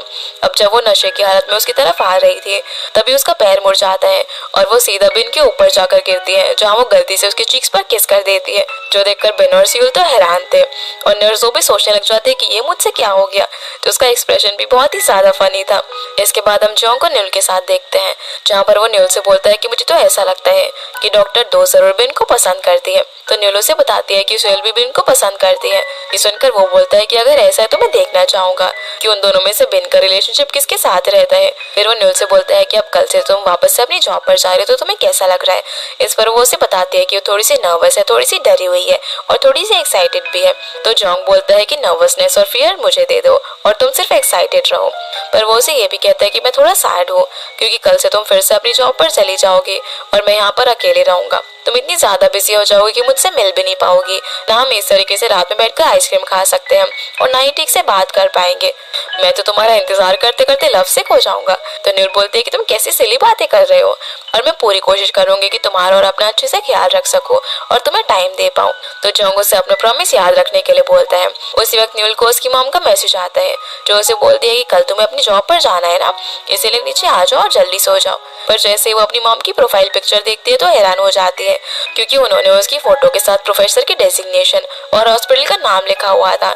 ये देखकर जॉन्ग बोलता है कि अरे मुझे भी प्रोफाइल पिक्चर लगानी चाहिए, जिसे ऐसा करने से न्यूल रोकती है क्योंकि उसकी मॉम फिर से ब्रैग करने लग गई थी उसके बारे में, जिससे कि वो थोड़ी सी एम्बैरस भी हो जाती है। अगली सुबह जब न्यूल तैयार होकर हॉस्पिटल जा रही थी तो मॉम और यूनो से काफी अच्छे से गुड बाय बोलते हैं। जब न्यूल वापस से अपने काम पर जाकर बहुत ही खुश थी और जॉन्ग उसके लिए विश करता है कि उसने इस चीज के लिए बहुत ही ज्यादा मेहनत करी है, तो हमेशा उसका फ्यूचर ब्राइट रहे और वो काफी ज्यादा आगे तक जाए। रात में हम जोंग को देखते हैं जो कि अंकल तायोरी उनके साथ बैठकर डम्पलिंग्स बना रहा था क्योंकि उसके पास फ्री टाइम था और वो न्यूल के आने का वेट कर रहा था। पहले तो वो बहुत ज्यादा खुश होता है, पर तभी उसे न्यूल का कॉल आता है जो उसे बताती है कि एक इमरजेंसी आ गई है, इस वजह से वो देर से आएगी। ये सुनकर उसका तो पूरा एटीट्यूड ही चेंज हो जाता है और वो गुस्से में आटे को पटक पटक के डम्पलिंग्स बना रहा था, जिसे इस तरीके से देखकर अंकल ताई बोलने लग जाते हैं, अरे आटे पर क्यों गुस्सा निकाल रहे हो? पर वो क्रीपी स्माइल करके बोलने लग जाता है कि नहीं नहीं मैं बिल्कुल ठीक हूँ। फिर जब वो वापस से अपने घर पर आता है तो वो काफी सैड होने लग जाता है कि उसने सोचा था कि आज वो न्यूल से मिलेगा, लेकिन वो अपना प्रॉमिस नहीं रख रही और वो उससे नहीं मिली। पर फिर वो कहता है कि नहीं नहीं मैं सैड नहीं होऊंगा, मैं अपना काम करता हूँ। अब वो अपना फोन एकदम अपने सामने रख लेता है और फिर कुछ रीड करने की कोशिश करता है, जहाँ हर मिनट उसका ध्यान सिर्फ फोन पर ही था। इसके बाद वो कभी पेंसिल छीलता है तो कभी अपना फ्रिज साफ करता है और खिड़कियां साफ करता है, जिससे कि वो अपने आप को डिस्ट्रैक्ट कर सके। ऐसा करते करते उसको रात के 3 बज जाते हैं, पर अभी भी न्यूल नहीं आई थी, इसीलिए वो बेचारा थक हार कर सो जाता है, जिसकी थोड़ी देर बाद न्यूल आ जाती है। अगली सुबह अब जैसे ही जोंग उठता है तो उसे घर के बाहर एक पैकेट लटका हुआ मिलता है जिस पर न्यूल का मैसेज था। वो उसे बताती है कि मैं तुम्हारे साथ सुबह मिलकर कॉफी पीना चाहती थी, मेरी एक अर्जेंट मीटिंग है इसलिए मैं जल्दी जा रही हूँ और तुम भी काफी थके हुए हो इसलिए आराम करो। उस पैकेट में से निकाल कर फिर वो कॉफी वाली कैंडी खाता है और अपसेट होने लग जाता है कि वो न्यूल से नहीं मिल पाया, पर तभी उसे उसके लॉयर का कॉल आता है। फिर हम उसे बिन के साथ उसके क्लिनिक में देखते हैं, जहाँ पर बिन काफी ज्यादा अपसेट था। वो जोंग को अपने साथ ड्रिंक करने के लिए बोलता है तो जोंग बोलता है कि ठीक है, ये ट्रीट मेरी तरफ से क्योंकि अभी मेरे पास थोड़े से पैसे हैं। वो उसे बताता है कि उसे 20 बिलियन वॉन मिले हैं क्योंकि उसने जो मेडिकल पेनल्टी पे करी थी वो उसे वापस मिल गई, जब उन लोगों को पता चला कि इस सब के अंदर उसकी कोई भी गलती नहीं है इस वजह से। ये सुनकर बिन काफी हैरान होता है कि उसे इतने सारे पैसे वापस मिले और वो उसे पैसे खर्च करने के लिए बोलता है, पर जोंग बोलता है कि वो इन पैसों को कुछ ऐसा करके खर्च करेगा जिससे कि वो और न्यूल साथ रह सके। इसके बाद वो यहाँ से एक ज्वेलरी शॉप पर जाता है। सीरम न्यूल पर आता है जो कि बेचारी काम कर करके काफी एग्जॉस्ट हो गई थी। वो जोंग को कॉल करने ही वाली थी, पर तभी वो वहाँ उसके हॉस्पिटल में आ जाता है, जिसे यहाँ पर देखकर वो काफी ज्यादा खुश होती है और उसे गले लगा लेती है। वो बताती है कि मैं काफी थकी हुई थी और तुम्हें देखकर ना मेरी थकान एकदम से गायब हो गई और मैं तुम्हें काफी मिस भी कर रही थी। जोंग भी बोलता है कि तुमसे मिलना तो आजकल काफी मुश्किल हो गया है ना, इसलिए मैं सीधा यहीं पर आके तुमसे मिलने के लिए। और दोनों एक दूसरे को देखकर काफी ज्यादा खुश होते हैं। न्यूल अब उसे अपने साथ में बाहर चलने के लिए बोलती है, पर वो उसे बताता है कि वो यहाँ पर किसी और चीज के लिए आया है और उसने कुछ ऐसा डिसीजन लिया है जिससे कि वो दोनों एक साथ रह सके। ये सुनकर न्यूल को तो लगता है कि वो उसे प्रपोज वगैरह करने वाला है और वो एकदम सीधी होकर बैठ जाती है, पर तभी जोंग अपने बैग से एक बच्ची की फोटो निकालता है और वो न्यूल को दे देता है। वो उसे बताता है कि जिस ऑर्गेनाइजेशन में वो पहले वॉलंटियर करता था वो उनसे अभी तक टच में है। मैंने उन्हें कहा था कि अगर आप लोगों को कभी कोई भी नीड हो तो मुझे बता देना। इस बच्चे की एक सर्जरी होनी है जो कि हमेशा से मैं करना चाहता था, लेकिन हमारे क्लिनिक में ऐसी सर्जरी करना पॉसिबल नहीं है। ऐसी सर्जरी सिर्फ बड़े हॉस्पिटल में ही हो सकती है, इसलिए मैं तुम्हारे हॉस्पिटल के एक डॉक्टर से मिला और अब ये सर्जरी यहाँ तुम्हारे हॉस्पिटल के अंदर होने वाली है, जिसके अंदर मैं भी हेल्प करूंगा। और जो पैसा मुझे केस की हेयरिंग से वापस मिला वो पैसा मैं इस बच्चे के ऑपरेशन में लगा रहा हूँ। जिसकी इस डिसीजन से न्यूल काफी ज्यादा खुश होती है कि वो इतना अच्छा काम कर रहा है और इतने दिनों में शिक से न्यूल से मिल भी नहीं पा रहा था, पर इस काम के बहाने वो उसके साथ टाइम स्पेंड भी कर पाएगा। जो हम देखते हैं कि वो लोग इस सर्जरी को डिस्कस करने के बहाने अक्सर मिलते रहते हैं और साथ में काम करते हैं, जैसे कि उन दोनों को ये काफी अच्छा लग रहा था। अब जब ये लोग एक दिन न्यूल के कैबिन के अंदर बैठे हुए थे तो न्यूल से बोलती है कि मैं तो तुमसे काफी ज्यादा इम्प्रेस हूँ। ये सुनकर जोंग उससे पूछने लग जाता है कि ऐसी क्या बात है जिससे कि तुम मुझसे इम्प्रेस हो गई। तो वो उसे बताती है कि ऐसे काफी लोग हैं जो कि अपनी लाइफ में कुछ अच्छा करना चाहते हैं लेकिन कर नहीं पाते, पर तुमने जो पैसे डोनेशन का काम किया ये बहुत ही अच्छा है। तुम इन पैसों से और कुछ भी कर सकते थे जिससे कि हम दोनों साथ रह सके, पर तुमने ये किया और तुमने बेमतलब की मुझे उस टेंशन में डाल दिया था। तो जोंग कहता है कि मुझे तो ये पैसे वापस आने की कोई उम्मीद ही नहीं थी, इसीलिए जब ये पैसे वापस आए तो मैंने सोचा कि इनसे कुछ अच्छा करता हूँ। और आखिर मैंने ऐसा क्या किया जिससे कि तुम टेंशन में आ गई थी, क्योंकि उसे तो लग रहा था कि वो उसे प्रपोज करने वाला है, पर उसके इस सवाल का जवाब न्यूल अवॉइड करने लग जाती है। उसी वक्त इन दोनों के फोन में मैसेजेस आते हैं और जब ये चेक करते हैं तो मॉम ने इन दोनों को बुसान ट्रिप की फोटोज भेजी थी। जोंग जब उन फोटोज को देखता है तो उसमें आखिर में उसकी वो फोटो थी जिसके अंदर उसने उनके कपड़े पहने हुए थे। वो न्यूल को उस फोटो को देखने के लिए मना करता है, पर जब वो उस फोटो को देखती है तो हंसने लग जाती है और बोलती है कि मैं तो इसे अपनी प्रोफाइल पिक्चर लगाऊंगी। उसकी ये बात सुनकर जोंग उससे फोन छीनने की कोशिश करता है, जिस बीच ये दोनों सोफे के ऊपर गिर जाते हैं और काफी क्लोज आ गए थे। तो न्यूल उसके क्लोज आकर उसे किस करने के लिए आगे बढ़ती है, जोंग भी अपनी आंखें बंद कर लेता है, पर न्यूल उसे चीक्स पर किस करती है और वापस से काम करने के लिए बोलती है। जिसकी ये बात सुनकर जोंग अपना बैग खोलता है और उसके अंदर से एक बॉक्स निकालता है। अब यहाँ में पता चलता है कि जोंग न्यूल के लिए एक रिंग लेकर आया था उसे प्रपोज करने के लिए। वो बताता है कि वो उसे हमेशा से एक रिंग देना चाहता था और न्यूल के एक्सीडेंट के बाद से उसे रियलाइज हो गया था कि वो अब उसके साथ रहना चाहता है। अब वो यहाँ पर प्रैक्टिस करने लग जाता है कि वो उसे किस तरीके से रिंग देगा, पर तभी वो रिंग गिरकर सोफे के नीचे चली जाती है, जिसे जोंग निकालने की कोशिश करता है। उसे इस तरीके से देखकर न्यूल भी उसके पास आती है और बोलती है कि वो ये क्या कर रहा है। दो झूठ बोल देते हैं कि उसके ने कुछ पैसे गिर गए हैं। ये सुनकर न्यूल सोफे के नीचे से पैसा निकालने की कोशिश करती है। अब वो ये चाहता तो नहीं था कि इस कंडीशन में रिंग उसके हाथ लगे, इसलिए वो उसे बोल देता है कि वो उसके लिए गिफ्ट लेकर आया था, पर वो उसे इस तरीके से नहीं देना चाहता था। तभी सोफे के नीचे से दो कॉकरोचेस बाहर निकलते हैं, जिन्हें देखकर दोनों ही काफी ज्यादा डर जाते हैं और सोफे के ऊपर चढ़ जाते हैं। ये देखकर न्यूल जोंग को मारती है क्योंकि उसे लग रहा था कि वो उसके साथ प्रैंक कर रहा था। अगले दिन जोंग बिन को ये सारी चीजें बता रहा था कि कैसे वो जो उसको रिंग देने वाला था वो प्लान पूरा फेल हो गया और उसके बाद उसने न्यूल को रिंग नहीं दी क्योंकि उन कॉकरोचेस की वजह से उनका पूरा मूड स्पॉइल हो गया था। इसलिए वो नहीं चाहता था कि जब भी वो इस मोमेंट को याद करे तो उसे कॉकरोचेस की याद आए। बिन यहाँ पर उससे पूछता है कि क्या तुम ये रिंग देकर उसे प्रपोज करना चाहते थे, पर जोंग बोलता है कि वैसे मैंने तो ऐसा नहीं सोचा था, पर अगर वो इसे ऐसा प्रपोजल भी एक्सेप्ट करती है तो मुझे कोई प्रॉब्लम नहीं है, मैं उसके साथ रहना चाहता हूँ और उसके साथ शादी भी करना चाहता हूँ। बिन उसे बोलता है कि तुम कितने बेकार इंसान हो यार, तुम न्यूल के करियर के बीच में आ रहे हो। देखो अभी अभी तो उसकी प्रोफेसर की नौकरी लगी है और अचानक से रिंग वगैरह देना मुझे नहीं लगता है ठीक रहेगा। अभी तो तुम एक दूसरे को डेट करते हुए सिर्फ कुछ महीने हुए हैं। लोग जब सालों सालों तक एक दूसरे को डेट करते हैं ना, तब जाकर वो शादी वगैरह के फैसले लेते हैं। तुम्हारे केस में कुछ ज्यादा ही जल्दी हो रहा है, इसलिए तुम्हें अभी थोड़ा वेट करना चाहिए और उसे कुछ और गिफ्ट देना चाहिए, जैसे कि एक ब्रेसलेट। जोंग को भी उसकी बात सही लगती है और इस बार वो जाकर न्यूल के लिए एक ब्रेसलेट खरीदता है। फिर जब वो घर पर आता है तो देखता है कि बाहर यून झाड़ू लगा रहा था। उसे इतना हार्डवर्क करता हुआ देखकर जोंग काफी खुश होता है और बोलता है कि तुम तो काफी अच्छे से काम कर रहे हो। तो यून बोलता है कि हाँ, लेकिन अब मेरी मोटिवेशन खत्म हो रही है, तो क्या तुम मुझे थोड़ा सपोर्ट कर सकते हो और एज ए ट्रीट मुझे तोबुक्की खिला दो, जिसके लिए वो फटाफट से मान जाता है। और फिर हम अंकल ताये को भी इन लोगों के साथ में तोबुक्की खाते हुए देखते हैं, जहाँ बातों ही बातों में अंकल ताये उसे बोल देते हैं कि तुम न्यूल का अच्छे से ध्यान रखना और आगे से उसे गिफ्ट में ऐसे कॉकरोच देकर प्रैंक मत करना। इस पर जोंग बोलता है कि मैं कोई प्रैंक वगैरह नहीं कर रहा था, मैं तो उसे एक रिंग देना चाहता था, लेकिन वो रिंग मुझसे गलती से सोफे के अंदर चली गई और उसके बाद ये सब हो गया।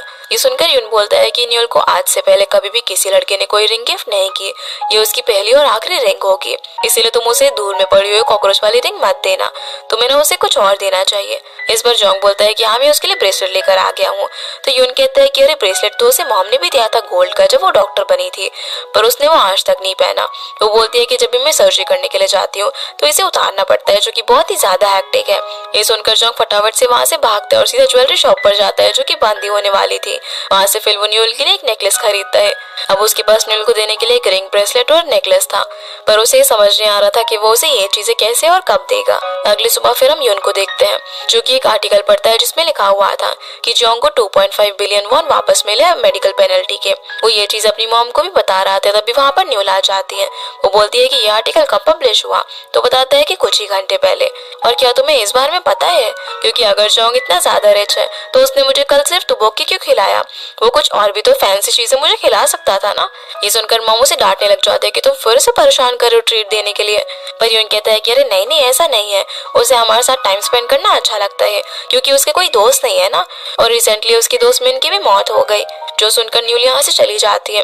अब क्योंकि वो बिना ब्रेकफास्ट करे ही चली गई थी, तो मॉम यहाँ पर उनको पीटने लग जाती है क्योंकि ये सब उसी की वजह से हुआ था। न्यूल अब ऊपर जाकर जोंग को कॉल करती है। वो उससे पूछती है कि क्या तुम घर में हो, और उसे 3 तक गिनने के लिए बोलती है। पर जैसे वो काउंट कर रहा था तब एकदम से जोंग आकर न्यूल को पीछे से पकड़ लेता है। जैसे यहाँ पर देखकर न्यूल हैरान थी। वो बोलती कि मुझे तो लगा था कि तुम घर में हो, पर वो कहता है कि हाँ, मैं बाहर रनिंग करने के लिए गया था और जब मैंने तुम्हें ऊपर आते हुए देखा तो मैं भी तुम्हारे पीछे पीछे आ गया। न्यूल से बोलती है कि अभी वो 15 मिनट के लिए फ्री है, तो क्या हम दोनों साथ में कॉफी पी सकते हैं। जो सुनकर जोंग काफी खुश होकर उसके लिए कॉफी बनाता है और फिर दोनों साथ में बैठकर कॉफी पीने लग जाते हैं। अब न्यूल यहाँ पर उसे सॉरी बोलती है कि वो अपना प्रॉमिस पूरा नहीं कर पा रही, वो इतनी ज्यादा बिजी हो गई कि वो उसे टाइम नहीं दे रही है। तो जोंग उसे बोलता है कि अरे ऐसी कोई भी बात नहीं है, तुम्हें अपनी लाइफ में जो भी करना है वो करो और मैं तुम्हारे करियर के बीच में बिल्कुल भी नहीं आऊंगा। उसी वक्त उसे यून का मैसेज आता है जो कि उसे आई लव यू बोल रहा था।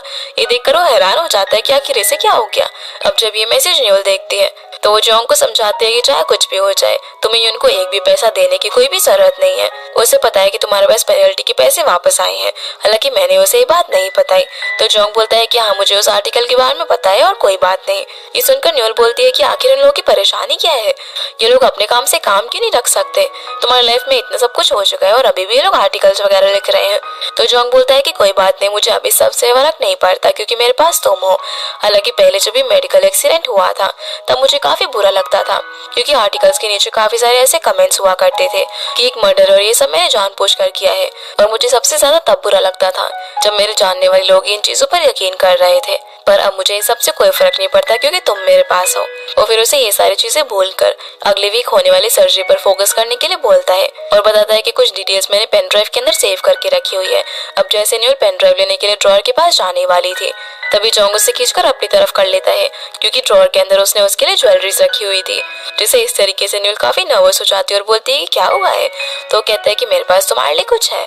पर तभी एकदम से यहाँ पर यून आ जाता है, जिसे देखते ही दोनों अलग अलग हो जाते हैं। यून न्यूल को यहाँ पर देखकर पूछता है कि तुम यहाँ पर क्या कर रहे हो, तुम्हें तो काम पर होना चाहिए था ना। तो कहती है कि मैं तो सिर्फ कॉफी पीने के लिए आई थी। पर फिर वो उससे पूछती है कि तुम यहाँ पर क्या कर रहे हो, जहाँ हम देखते हैं कि वो जोंग के लिए काफी सारे खाने की चीजें लेकर आया हुआ था। ये देखकर न्यूल बोलती है कि क्या तुमने मॉम से परमिशन लिया ये सब चीजें लाने के लिए। पर वो कहता है कि कोई बात नहीं, जोंग तो हमारी फैमिली की तरह ही है ना। और यहाँ पर वो बातों में उससे कुछ पैसे मांगता है, जो सुनकर न्यूल बोलती है कि मुझे पता ही था, और फिर उसे पूरा गर्दन से पकड़कर यहाँ से खींचकर बाहर लेकर जाती है। इसके बाद हम जोंग को बिन के साथ देखते हैं, जहाँ पर वो बिन को बताता है कि वो अभी तक न्यूल को वो सारे गिफ्ट्स नहीं दे पाया और सही वक्त आने पर वो उसे दे देगा। ये लोग अब जैसे ही लिफ्ट के बाहर पहुंचते हैं तो देखते हैं कि लिफ्ट के अंदर पहले से स्यूल और नर्स दो थी, जिन दोनों को यहाँ पर देखकर डॉक्टर बिन को वो इंसिडेंट याद आता है और वो यहाँ से जाने वाला था, पर जोंग उसे खींचकर लिफ्ट के अंदर लेकर आता है। जब जोंग नोटिस करता है कि यहाँ पर सभी लोग काफी ऑकवर्ड है और कोई भी बात नहीं कर रहा तो बिन से पूछने लग जाता है कि आखिर बात क्या है, पर बिन उसे नहीं बताता तो जोंग बार बार पूछने लग जाता है, जो सुनकर बिन इरिटेट हो जाता है और उसे गेट लॉस्ट बोल देता है। पर जैसे वो उसे बोलता है तो जोंग नीचे हो जाता है शूलेसेस बांधने के लिए, जिससे कि सेल को लगता है कि वो उसे गेट लॉस्ट बोल रहा है और वो यहाँ से चली जाती है। साथ में नर्स दो भी चली जाती है क्योंकि उसे लग रहा था कि वो उसे गेट लॉस्ट बोल रहा है। ये सब देखकर जोंग भी हैरान था और पूछता है कि आखिर यहाँ पर चल क्या रहा है, पर बिन उसे कुछ भी नहीं बताता। अब जैसे ये लोग क्लिनिक के अंदर पहुंचते हैं तो वहाँ की एम्प्लॉय बताती है कि इन लोगों को वहाँ पर सुबह से कॉल आ रहे हैं क्योंकि जो पैसा जोंग को वापस मिला है उससे वो एक बच्चे की सर्जरी कर रहे हैं। इसी के लिए कुछ लोग आर्टिकल लिख रहे हैं और इसी के रिगार्डिंग वो उससे बात करना चाहते हैं। इधर हम न्यूल को देखते हैं जहाँ पर वो भी अपने सीनियर डॉक्टर से बात कर रही थी।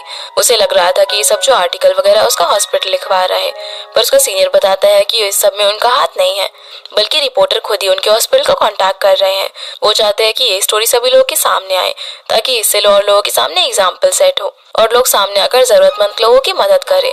पर न्यूल कहती है कि जोंग ये सब कुछ फेमस होने के लिए नहीं कर रहा है और अगर आप लोग ऐसा करोगे तो मैं और जोंग इस सर्जरी के अंदर पार्ट नहीं लेंगे। इस पर उसका सीनियर बोलता है कि हमारी पीआर टीम जोंग से बात कर रही है, उसका जो भी डिसीजन होगा हम उसकी रिस्पेक्ट करेंगे। अब जैसे उसे पता चलता है कि जोंग उसके हॉस्पिटल में आया हुआ है तो वो उससे मिलने के लिए चली जाती है, जहाँ पर वो उससे पूछते है कि तुमने क्या बात की। तो वो कहता है कि मैंने उन लोगों को बोला कि मैं सोच कर बताऊंगा क्योंकि मैं भी नहीं चाहता कि पेशेंट की आइडेंटिटी वगैरह इस सबसे रिवील हो, इसलिए तुम चिंता मत करो। तो न्यूल बोलती है कि आखिर इन लोगों को परेशानी क्या है, ये लोग तुम्हें अकेला क्यों नहीं छोड़ देते। और अब क्योंकि न्यूल का सारा काम भी खत्म हो गया था इसलिए फिर ये दोनों साथ में डिनर करने के लिए जाते हैं, जहाँ पर न्यूल सोजू भी ऑर्डर कर देती है क्योंकि वो थोड़ी अपसेट थी। उसी वक्त उसे स्यूल का कॉल आता है जो बोलती है कि मैं अपसेट हूँ और मुझे तुम्हारे साथ ड्रिंक करना है। ये सुनकर न्यूल तो उसे मना करने लगती है पर जोंग उसे उनके साथ में आने के लिए बोल देता है। अब स्यूल भी इन लोगों को ज्वाइन कर लेती है, जहाँ वो बोलती है कि आज मैं काफी अपसेट हूँ इसलिए मुझे भी ड्रिंक करना था। तो न्यूल उससे पूछती है कि आखिर बात क्या है। जोंग भी कहता है कि हाँ बताओ आखिर क्या हुआ है। इस पर स्यूल बताती है कि ये सारी बातें डॉक्टर बेन के बारे में है, हमारे बीच में एक इंसिडेंट हुआ था पर मैं किसी और चीज को लेकर अपसेट हूँ। वो फिर यहाँ पर बताती है कि कैसे नर्स दो और डॉक्टर बेन का केस हो गया था, हालांकि वो सिर्फ एक एक्सीडेंट था, पर उन दोनों को इस तरीके से देखकर मुझे बिल्कुल भी अच्छा नहीं लगा। और जब मैं चीज रियलाइज करती हूँ कि मैं एक बच्चे की माँ हूँ तो क्या मुझे इस तरीके से जेलस होना चाहिए इन सब चीजों पर, इसलिए मुझे बिल्कुल भी अच्छा नहीं लग रहा। ये सुनकर न्यूल बोलती है कि हाँ तुम ठीक कह रही हो और फिर उसे ड्रिंक करने के लिए बोलती है, जहाँ पर ये दोनों बातें करते करते इतनी जल्दी ड्रिंक कर रहे थे कि जोंग बेचारा चाहकर भी इन दोनों को नहीं रोक पाता और थोड़ी देर बाद ये दोनों बहुत ही ज्यादा नशे में हो जाती है। तो जोंग इनके लिए पानी की बोतल लेकर आता है, जहाँ पर इन दोनों को सोबर करने की कोशिश भी करता है। नशे की हालत में स्यूल तो यहाँ पर जोंग को ही न्यूल समझ रही थी और न्यूल बिना बोतल से ढक्कन हटाए पानी पी रही थी। वो जोंग से पूछते कि तुम कौन हो, तो वो कहता है है कि मैं तुम्हारा बॉयफ्रेंड। न्यूल पूछता है कि कब से तुम मेरे बॉयफ्रेंड हो, तो वो बोलता है कि अरे मैं कुछ महीनों से तुम्हारा बॉयफ्रेंड हूँ। और ये कैसी कन्वर्सेशन हो रही है हम लोगों के बीच में। उसी वक्त वहाँ पर बिन भी आ जाता है, जिसे देखकर सियोल पूछती है कि तुमने इसे यहाँ पर बुलाया है, पर वो कहता है कि इसे तुमने ही कॉल करके बुलाया है। अब उसको यहाँ पर देखकर वो अपना मेकअप ठीक करने लग जाती है और फिर दोनों बॉयज इन लड़कियों को अपनी पीठ पर उठाकर लेकर जाने लग जाते हैं। जहाँ बिन पूछता है कि इन दोनों ने कितने ड्रिंक किए है, तो जोंग बताता है कि इन लोगों ने ज्यादा तो नहीं पी है, पर क्योंकि ये लोग काफी स्पीड से पी रहे थे इसीलिए इन लोगों की ये हालत हो गई। तो बिन कहता है कि जोंग तुमने किसी काम क्यों नहीं, तुमने इन्हें रोका क्यों नहीं। इस बात पर जोंग उसे सुनाने लग जाता है कि तुम तो बोलो ही मत मेरे सामने, सियोल ने मुझे तुम्हारे और नर्स 2 के बीच का इंसिडेंट पूरा बता दिया है। इस पर बिन कहता है कि ये सब मैंने जानबूझकर नहीं किया था, वो सिर्फ एक एक्सीडेंट था। और वो यहाँ पर जोंग को उल्टा सीधा बोलने लग जाता है, तो न्यूल बीच में आकर बिन को सुनाने लग जाती है। ये सुनकर अब सियोल और न्यूल के बीच में बहस होने लग जाती है। वो कहते हैं कि तुम जोंग को ऐसे नहीं बोल सकती, वो तो बेचारा कितना ज्यादा पैथेटिक और पिटीफुल इंसान है।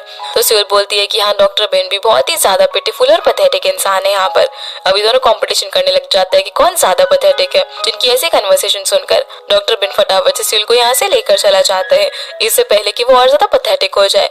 और फिर जोंग भी किस तरीके से टैक्सी में न्यूल को घर पर लेकर आता है और मोमोज की हालत देखकर पूछते हैं कि इसने कितनी ज्यादा पी है। तो जोंग बताता है कि उसने ज्यादा नहीं पी, लेकिन वो काफी टाइम के बाद पी रही थी इसलिए जल्दी टल्ली हो गई। अब नशे की हालत में न्यूल अपनी मॉम को कॉल लगाती है। वो उनसे बोलती है कि मॉम मेरी नाइट शिफ्ट है और आज मैं घर नहीं आ पाऊंगी। ये बोलकर फिर वो जोंग को बोलती है कि मैंने अपनी मॉम से ना झूठ बोल दिया है और आज मैं तुम्हारे पास ही रुकूंगी। जिसकी ये बातें सुनकर जोंग और मॉम दोनों को ही हैरानी वाला एक्सप्रेशन था, पर फिर मॉम ये सुनकर एक वियर्ड सी स्माइल देती है जोंग को और इन दोनों को अकेला छोड़कर यहाँ से चली जाती है। जो सब देखकर जोंग बेचारा बहुत ही ज्यादा एम्बैरस हो रहा था। दूसरी तरफ हम बिन और सियोल को एक साथ देखते हैं, जहाँ पर वो उसे बोलता है कि लिफ्ट के अंदर गेट लॉस्ट, वो मैं तुम्हें नहीं बोल रहा था, और नर्स 2 के साथ वो जो इंसिडेंट हुआ था वो एक एक्सीडेंट था। इस पर सियोल बोलती है कि हाँ मैं जानती हूँ। वो उससे पूछता है कि अगर ऐसा है तो तुम मेरे कॉल्स और मैसेज का जवाब क्यों नहीं दे रही थी। वो उसे बोलती है कि डेटिंग करना ठीक वैसा ही होता है जब हम ड्रिंक करते हैं। दोनों ही सिनेरियो में हमें छोटी छोटी चीजों पर खुश होते हैं और उसमें जो फीलिंग होती है वो हमें बहुत ही ज्यादा अच्छी लगती है, लेकिन जब हम कुछ ज्यादा ही ड्रिंक कर लेते हैं तो हम पूरे मेस में चले जाते हैं और हमें हैंगओवर हो जाता है, जिससे कि हमें काफी तकलीफ होती है। ठीक वैसे ही डेटिंग का हिसाब है, जब हम किसी को बहुत ज्यादा प्यार कर लेते हैं तो एंड में हम ही हर्ट होते हैं। जब तुम मेरी लाइफ में आए और तुमने मुझे इतना अच्छा फील करवाया तो मुझे काफी अच्छा लगा, लेकिन अब मुझे डर है कि कहीं मेरी हालत ऐसी ना हो जाए जैसे कि मैं हैंगओवर में हूँ, क्योंकि मेरे पास एक बेटा है, मुझे उसकी देखभाल करनी है। जब मेरा डिवोर्स हुआ था तो मैंने सोचा था कि मैं किसी को भी डेट नहीं करूंगी, इसी वजह से मैं अब काफी डर रही हूँ। ये बोलकर वो बिन के कंधे पर सर रखकर सो जाती है और वो उसकी बातों का कोई भी जवाब नहीं दे पाता। अगली सुबह हम देखते हैं कि सभी लोग साथ में बैठकर ब्रेकफास्ट कर रहे थे और न्यूल की आंखें हॉल के अंदर खुलती है। वो पूछती कि मैं यहाँ पर कैसे आई, तो यून बताता है कि रात को तुम ही अपने कमरे से बाहर आकर यहाँ पर सो गई। तभी मॉम बोलती है कि न्यूल की हरकतें देखो कैसी है, इतना ज्यादा ड्रंक हो गई थी। तो अंकल ताए यहाँ पर उसके साइड लेने लग जाते हैं कि अरे ऐसा नहीं है, कभी कभी ड्रिंक करके लोग ऐसी हरकतें करते हैं तो तुम्हें माफ कर देना चाहिए। जोंग भी कल की उसकी हरकतें याद कर कर खुश हो रहा था कि वो कुछ भी करती है तो कितनी क्यूट लगती है। अब जैसे ही वो तैयार होकर अपने रूम से बाहर निकलता है तभी वो देखता है कि वहाँ पर उसका एक फ्रेंड आया हुआ था। ये उसका वही दोस्त था जिसने उसके मेडिकल इंसिडेंट के बाद उससे बात करना छोड़ दिया था।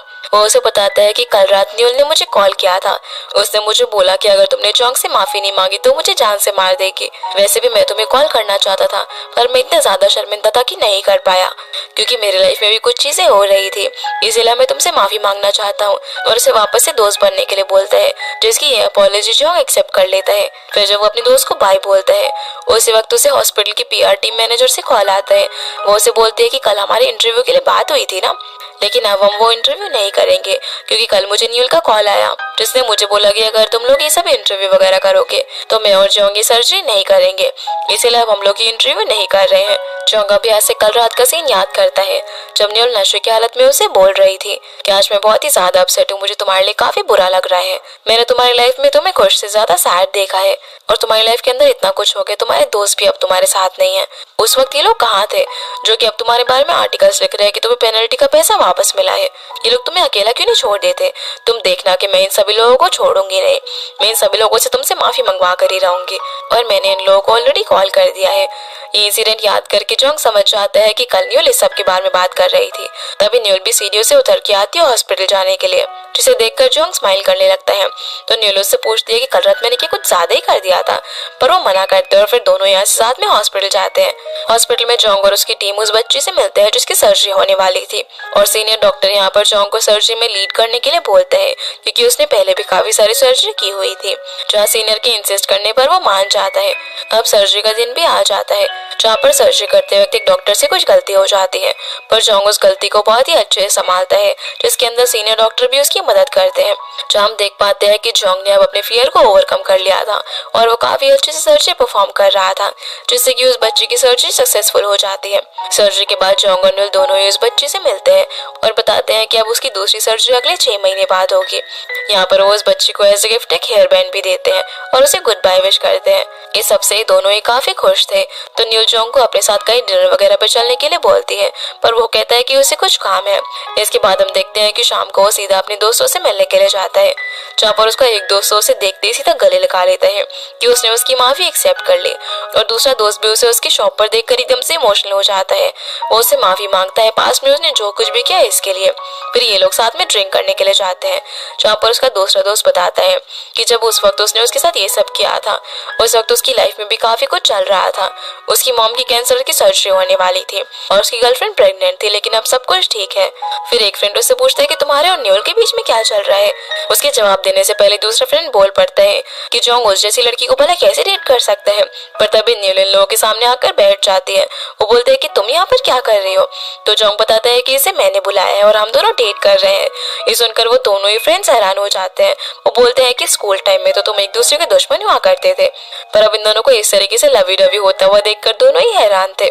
यहाँ पर ये लोग स्कूल का एक इंसिडेंट याद करने लग जाते हैं, जब जॉन्ग का एक फ्रेंड जिसे एक क्वेश्चन का आंसर नहीं मिल रहा था, वो क्लास में बहुत ही ज्यादा शोर मचा रहा था, जिससे कि उनको पढ़ाई करने में काफी प्रॉब्लम हो रही थी। इसलिए वो उस बंदे के पास जाकर उसका क्वेश्चन सॉल्व कर देती है, जो देखकर उसको न्यूल काफी पसंद आ गई थी। इसीलिए वो उसे फॉलो करने लग गया था और उससे पूछता है कि क्या वो उसके साथ कहीं पर बाहर खाने पीने के लिए कुछ चलेगी, पर टीचर उसे ऐसा करते हुए पकड़ लेते और उसे अपॉलॉजी लेटर लिखवाते हैं। जो सब सुनकर जॉन्ग टेढ़ी टेढ़ी आंखों से अपनी फ्रेंड को देखने लग जाता है कि उसने ये भी किया था, पर फिर उसका दोस्त बोलता है तुम तो रहने ही दो, तुम स्कूल के टाइम में न्यूल को कितना कुछ उल्टा सीधा बोलते रहते थे ना। ये सुनकर जॉन्ग अपने दोस्तों को रोकने की कोशिश भी करता है, पर वो नहीं रुकते। तो जॉन्ग अब न्यूल से माफी मांगता है और बोलता है कि उस वक्त तो हम लोग बच्चे हुआ करते थे ना, हम काफी इमेच्योर थे, तो इसीलिए उन सब चीजों पे ध्यान मत दो। तभी वो लोग बताने लग जाते हैं कि स्कूल के टाइम पर न्यूल को काफी लड़के बहुत ज्यादा पसंद किया करते थे, जो सुनकर जॉन्ग जेलस होने लग जाता है। अब जब ये दोनों साथ में घर जा रहे थे, तब जॉन्ग ये चीज न्यूल को बोल देता है कि मैं जेलस हूँ ये जानकर कि तुम स्कूल के अंदर इतनी ज्यादा पॉपुलर थे कि तुम्हें कितने लड़के पसंद करते थे। फिर वो उसे एक इंसिडेंट बता देती है कि वो एक बार एक लड़के के साथ डेट पर गई थी, पर उसकी डेट सिर्फ 5 घंटे तक चली। उसके बाद उसने ब्रेकअप कर लिया क्योंकि उसके लिए पढ़ाई करना डेटिंग से ज्यादा फन था। ये सुनकर जॉन्ग पूछता है कि ऐसा क्या किया था उस लड़के ने कि तुम उसके साथ डेट पर जाने के लिए मान गई। तो वो कहती है कि एक बार ना मुझे बहुत ठंड लग रही थी, तो उस लड़के ने मुझे अपनी जैकेट निकाल कर दी थी, इसलिए मैं उसके साथ डेट पर गई थी। ये सुनकर बोलता है कि मैं तो उस लड़के से काफी ज्यादा कुछ कर सकता हूँ, मैं तुम्हारे लिए जैकेट के पूरे कपड़े निकाल दूंगा। ये बोलकर वो अपनी जैकेट निकालने लग जाता है, पर न्यूल उसे रोकती है और दोनों ऐसे हंसी मजाक करके घर जाने लगते हैं। सीन अब यहाँ से बिन पर आता है, जो किसी को मैसेज कर रहा था कि वो उस पर रिलाई कर सकती है और वो उसका दिल नहीं दुखाएगा, पर वो उसे बार बार मैसेज करके उसे डिलीट कर देता है। इस सब के बीच में उसे बार बार उसकी बेटी का मैसेज भी आ रहा था, जो कि उसे खाना ऑर्डर करने के लिए बोल रही थी, पर वो उसके मैसेज को बार बार इग्नोर किए जा रहा था। अब यहाँ पर बिन को कुछ समझ नहीं आ रहा था कि वो क्या लिखे, इसलिए वो सीधा ये मैसेज करता है किसी और मैं तुम्हें पसंद करता हूँ, प्लीज मेरे लव को एक्सेप्ट कर लो। जहाँ वो ये मैसेज गलती से अपनी बेटी को सेंड कर देता है। ये चीज जब उसे रियलाइज होती है तो वो काफी परेशान होता है, क्योंकि वो मैसेज डिलीट भी नहीं हो रहा था। उसी वक्त उसकी बेटी भी घर पर आ जाती है, जिसे देखकर वो काफी हैरान होता है और बोलता है कि मैं तुम्हें एक्सप्लेन कर सकता हूँ कि क्या हुआ है। उसे ऐसे देखकर उसकी बेटी बोलती है कि क्या आप सिल को पसंद करते हो और क्या उसी ने मेरे लिए मैक्रोस भेजे थे, क्योंकि आप तो कभी ये ट्रेंड्स वगैरह फॉलो करते नहीं हो। आप उसी की मदद से मेरे लिए अंडरगारमेंट्स लेकर आए थे ना, और उसी के कहने पर आपने मेरी पॉकेट मनी इंक्रीज की। इस पर बिन हाँ बोलता है। उसकी बेटी उसे बोलती है कि किसी को भी इम्प्रेस करने का सबसे अच्छा तरीका यही है कि आप उससे खुद जाकर मिलो। वो उसे एक बढ़िया सा सूट पहनकर जाने के लिए बोलती है और साथ में एक छोटा सा बुके भी ले जाने के लिए बोलती है। इसलिए बिन ऐसा ही करता है। वो मैसेज करके सियोल को मिलने के लिए बुलाता है, जहाँ वो उसे बोलता है कि मुझे तुमसे कुछ बात करनी है, और वो भागता वो बुके लेकर उसे मिलने के लिए जाता है। जहाँ वो उसे देखकर इतने ज्यादा खुश हो जाता है कि वो एकदम से छलांग लगाकर उसे मिलने के लिए पहुंचता है, पर एक्सीडेंटली यहाँ पर इन दोनों की किस हो जाती है। सियोल उसे कहती है कि तुम तो मुझसे बात करने के लिए आए थे ना, पर तुम ये क्या कर रहे हो। पहले तो वो उसे सॉरी बोलता है और फिर उसे बोलता है कि डेटिंग वैसे होती है जैसे कि हम ड्रिंक कर रहे हो, पर जब तुम हैंगओवर में पहुंच जाओ तो मैं तुम्हारी हैंगओवर ड्रिंक बन जाऊंगा, इसलिए प्लीज मेरा लव एक्सेप्ट कर लो, मैं तुम्हें पसंद करता हूँ। मैं तुम्हारा और तुम्हारे बेटे का अच्छे से ख्याल रखूंगा और मेरी फीलिंग्स तुम्हारे लिए दिन ब दिन बढ़ती जा रही है और ये टाइम के साथ और भी ज्यादा ग्रो करेंगी। जिसकी ये बातें सुनकर चियो स्माइल करने लगती है और उसके हाथ से बुके छीन लेती है क्योंकि वो उसके लिए लेकर आया था। ये देखकर बिन उसे गले लगा लेता है और दोनों फाइनली एक दूसरे की फीलिंग्स को एक्सेप्ट कर लेते हैं। इसके बाद हम न्यूल को जियोंग के साथ देखते हैं जहाँ पर वो उसे फ्रूट्स काट कर खिला रहा था और वो यहाँ पर अभी भी उसे यही बात कर रहा था कि मैं ये जानकर बहुत ही ज्यादा जेलस हूँ कि उस टाइम पर तुम्हारे पीछे इतने लड़के पड़े हुए थे।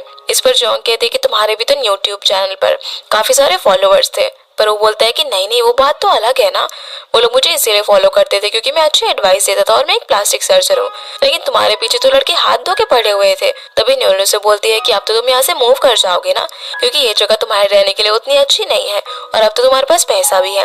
इस पर जोंग कहते हैं कि हाँ तुम ठीक कह रहे हो, पर मैं ऐसा करना नहीं चाहता क्योंकि अब काम की वजह से तुम बहुत ही ज्यादा बिजी हो गई हो और अगर मैं यहाँ से चला गया तो तुम्हारे साथ बिल्कुल भी रहने का टाइम नहीं मिल पाएगा।